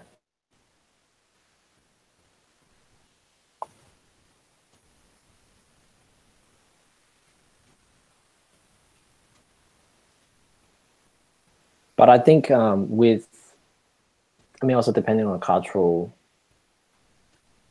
and also it's like where you want to play in terms of the cultural society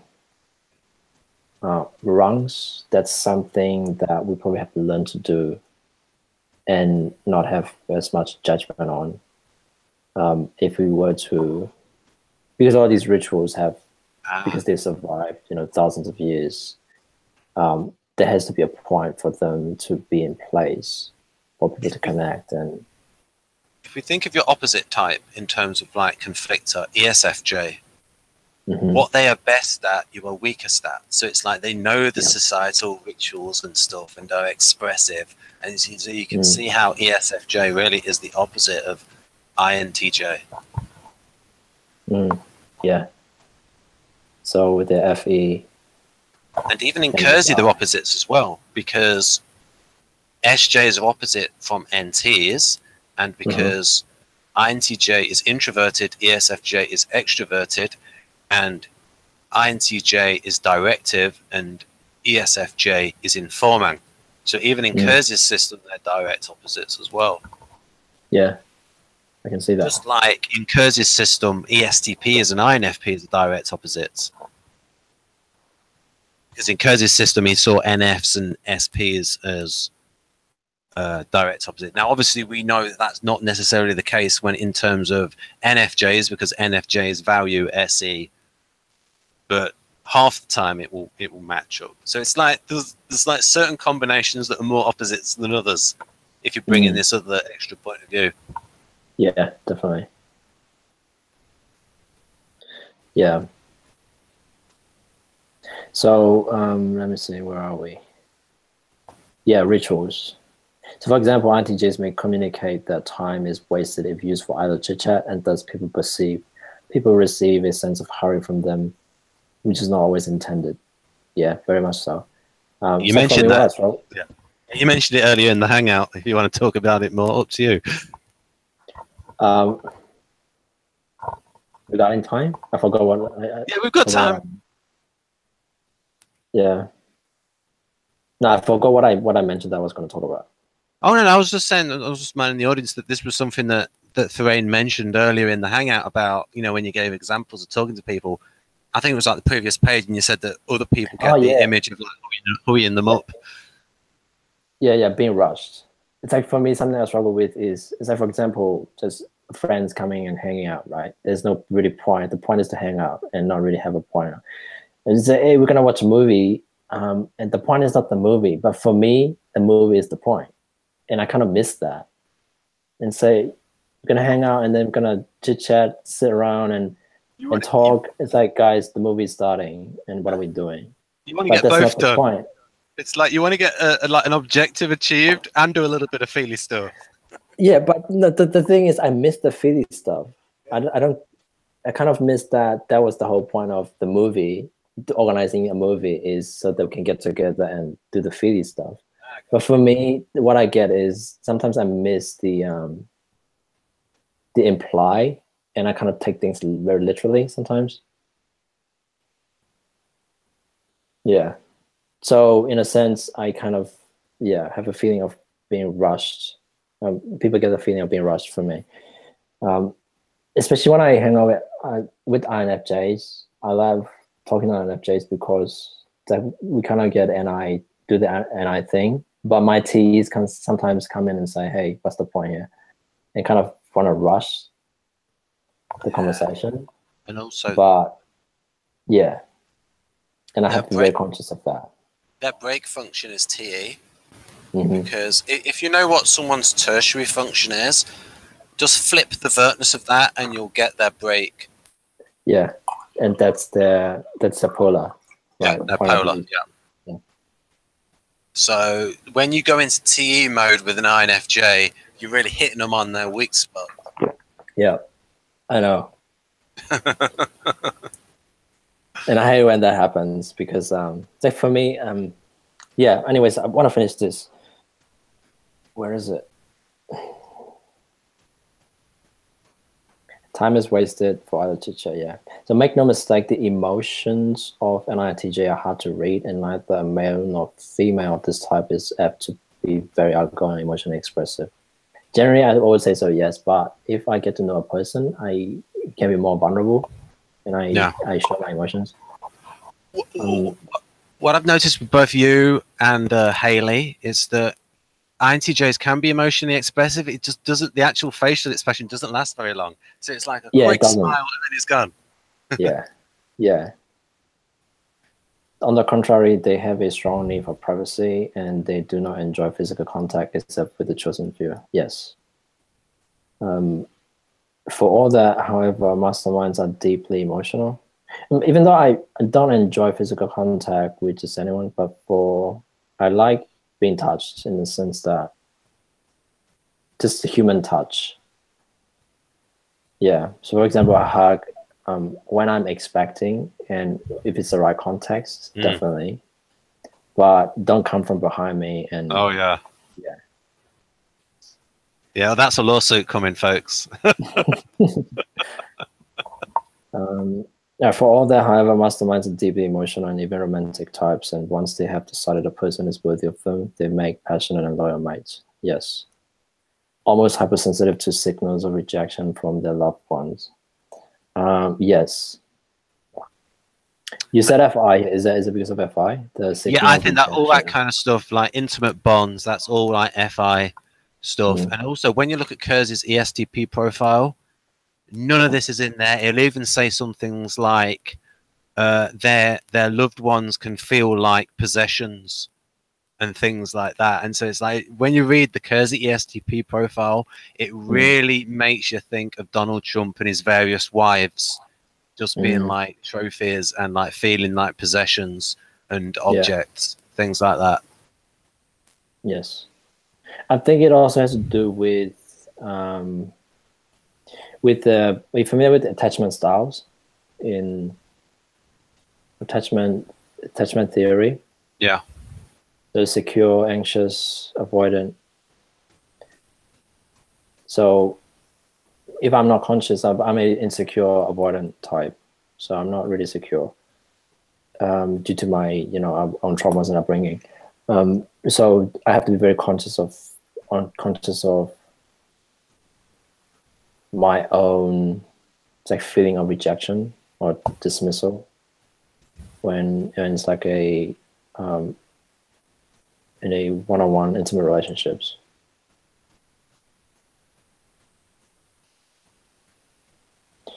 With the children, Mastermind are loving and unfailing in their devotion. The children are major focus in life, and they loyally support them and tend to allow them to develop in the direction of their own choosing.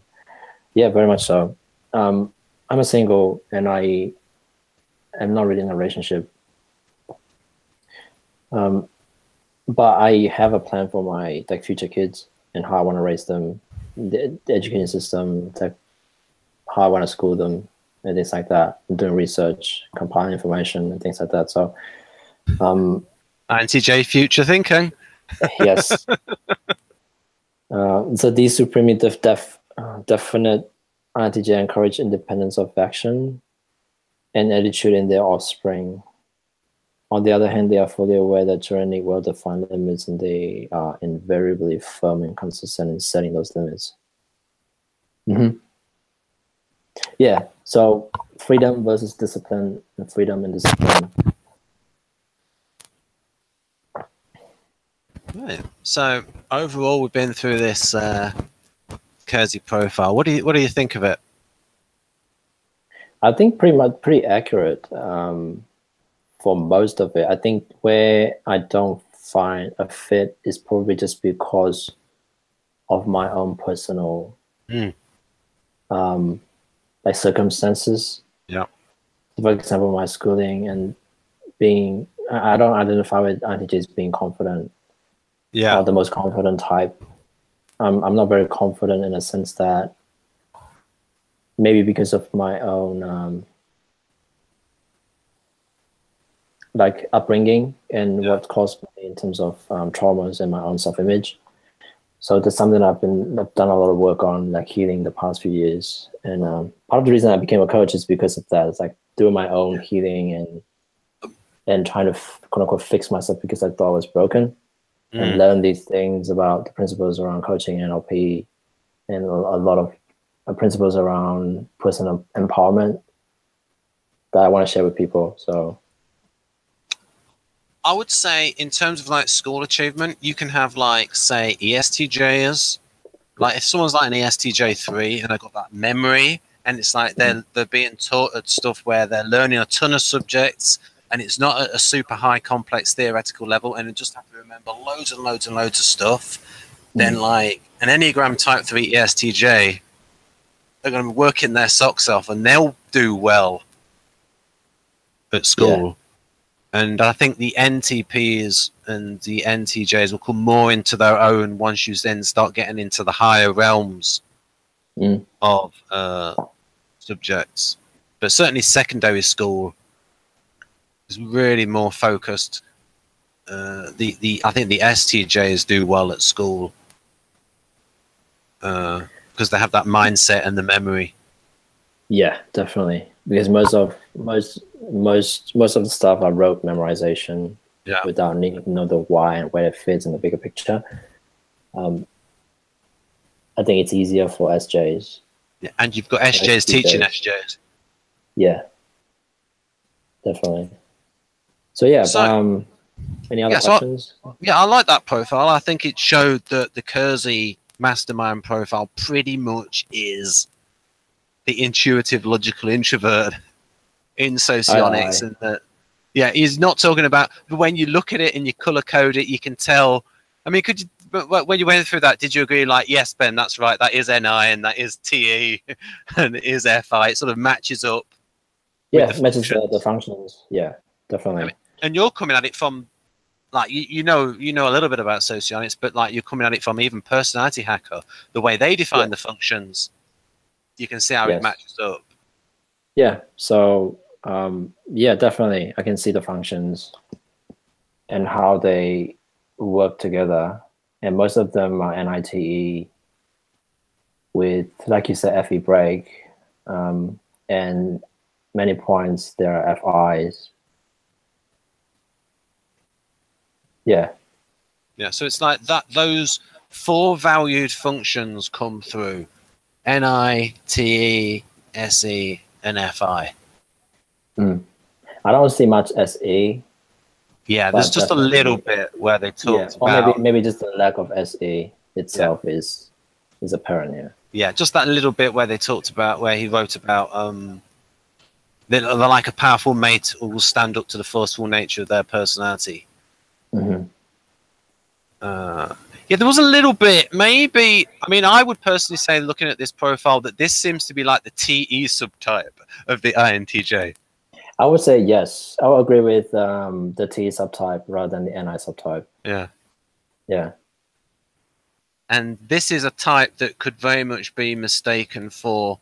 Now, now, if a socionics person was to say, "Oh, maybe this could be ENTJ," then I would say, okay. But certainly, if they called this like logical intuitive introvert, I would disagree strongly with them with that. But this does look this particular profile is heavy on the TE and the business logic aspect of it, just because it's easier to see that than.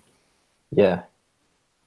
I think most online INTJ profiles are TE subtype profiles. Yeah, it's hard to write about NI, isn't it? Exactly. Yeah. What is it, Thurein? I don't really know.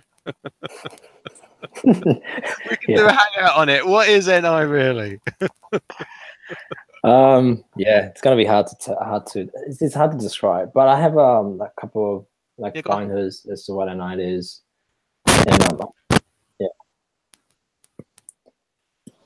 And so are we done in terms of the main? Yeah, I think we're done. Do you want to say anything else to the audience? No, just if you survive through the whole thing up until now. I'm happy. So what I'm going to do, folks, is we've got Thurein's ideas on the profile. So we're going to end now. Have a little bit of a chat. Maybe organize something else, because we could have an Enneagram hangout with Thurein, with Jonathan, to sort of go over his tri-type and instinctual stacking, other things like that. So hopefully Thurein will be back. Future hangouts. Hopefully, yes. I love these hangouts. Thank you, Ben, for organizing. Just one more thing. I'm an HSP. Yep. So I'm more sensitive to energy, feelings, and things like that, I think, and I'm very much distracted by the noise. So my school performance probably is affected by the fact that I didn't have an understanding of the fact that I have something called CAPD, which is central auditory processing disorder. So that's something that affects. So most kids will identify or being identified as ADD, ADHD because of that. They can't focus in a group environment. It's because so CAPD is hearing is fine, but the speech processing part of the brain is somehow not really ideal in the way that they work. So if there are multiple sources of speech coming at them, they have a very hard time differentiating the speech belonging to the person and keeping track of that flow of information from that one person. So in environments where there's restaurants, classrooms, group studies, they can't concentrate because of the fact. What I can do is I can pick out one conversation, because I've got this thing where I can only do one thing at a time. Yeah. And so I can pick out someone talking from behind and it doesn't interfere. But if I'm reading and I hear a voice or someone's playing a song and there's the lyric and it's I can't read in that situation. If I hear a voice, it's just far too distracting. for me. I'm Yeah. so easily distracted. Me too. I can get very distracted by noise, and so yeah, that's relevant to my school documents. It's something that I forgot to mention. Yeah, this is relevant because as well. So like you fit that profile. One of the things that Socionic says is that INTJ is associative in their memory. Yes, but I think I want to ask you about that because I read the I think Gudenko's comparison of ILI and LI. Yeah. The 10 points on their channel, the Russian Socionic channel. Yeah. I agree with all of them, all the points. Yeah. So associative, I would say that's again coming to the context. So I have a good memory, although not very detailed, but I have memory of the context. If I can associate it to the context and the timeline, I can remember the thing very well. Although I miss the details, I think that's the, I miss because of the SE inferior. I miss it coming in the first place, so I don't code it very well. So when I recall that, the details are not there generally because I didn't see it coming in the first place. One of the things I remember that Dr. G saying in that video on his channel was when he said that INTPs can remember stuff pretty much only when they can fit it into a schema. And I thought, yes, it's exactly right. That's how I remember things. I remember being at university. If it's a part of a big system that all joins together and it's like something that entails something else, then I can remember it. But if it's like lots of different separate lists of different pieces of information, like I struggled at A-level chemistry because it was like, what are the little things associated with each element in when you test fit and precipitates and stuff? And it's like all separate, disparate information, and so I couldn't remember it. And so when I then tried to remember like separate pieces of information at say university, I would have to like get the initial letter of each word and like change it into like an acronym and associate the acronym with the things and like come up with little traits to like bind them together that way. Very much so. I study the same way. So I can't just study when there's like this disparate information, the pieces of information. I have to find a pattern and connect them somehow, and come up with my own, either my own model or like in mnemonics, so that I can remember them. And I remember just being at university, just like really being annoyed by the fact that this is just a flipping memory test, and people with better memories who didn't have to revise 10 hours a day for 6 weeks like me killed me. Yeah. I think that was an ESTJ shift.